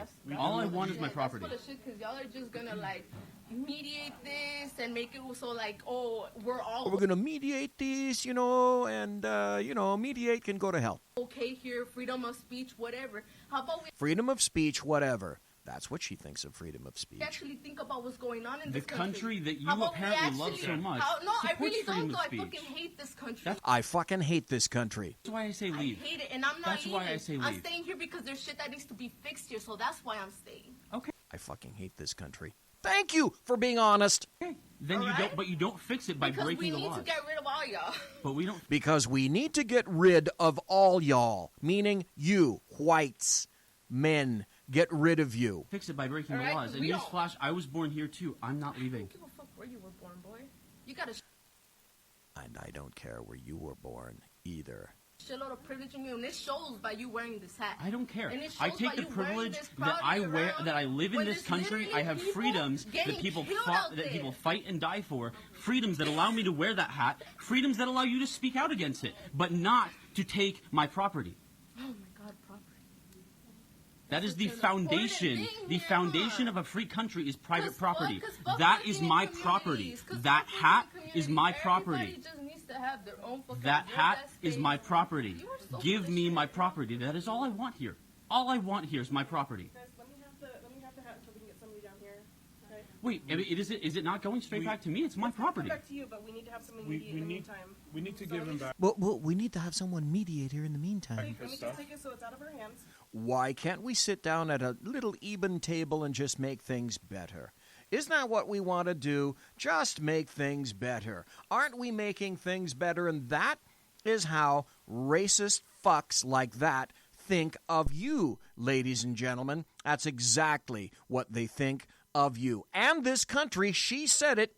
Who's the racist here? I think you have a pretty damn good idea. Monsieur has been locked.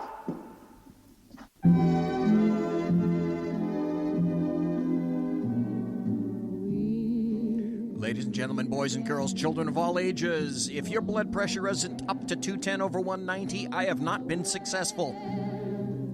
Thanks for listening to the Bloviating Zeppelin's Berserk Bobcat Saloon tonight here on the SHR Media Network and the Lone Star TV Network. If you want to contact me, you can find me on Twitter at bzepp and on my blog at bloviatingzeppelin.net. Chuck me an email, bz@shrmedia.com. And I'll be gone all next week, don't forget. I'm going to try to call into Sackhead, so unfortunately next Tuesday and Thursday nights I will not be here. Promotional consideration by Lockheed Martin Skunk Works and the Boeing Company. If it ain't Boeing, I ain't going. And also by Pratt & Whitney Engines. Thrust, you can trust. Thanks to my personal KC-135 Kettle One refueling team, and I want to thank you ever so much for being involved here, live, in podcast, in the chat room. Thanks for listening. God bless. Take care. Have a great weekend. Be safe. Come back.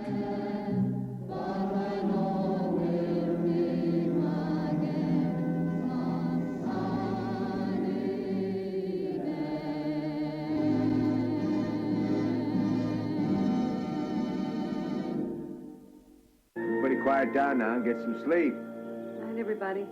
Good night, Mama. Good night, Ben. Good night, everyone. Good night, Mama. Good night, Daddy. Good night, children. Good night, Daddy. Good night, Elizabeth. Good night, John Boy. Good night, Jim Bob. Good night, Jim Bob. Good night, Jim Bob.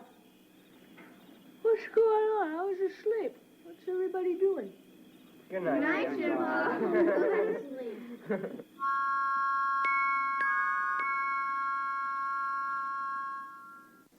Good night, and good luck. At Century Arms, we're committed to supporting your freedom, your rights, and your way of life. With generations of craftsmanship and innovation, we proudly provide firearms that embody the spirit of liberty. Introducing the new Sharp Brothers MB-47 rifle, designed for precision, built for strength, and ready for anything. Whether you're on the range or defending what matters most, the MB-47 rifle is where generation meets innovation. For more information, visit us at centuryarms.com now.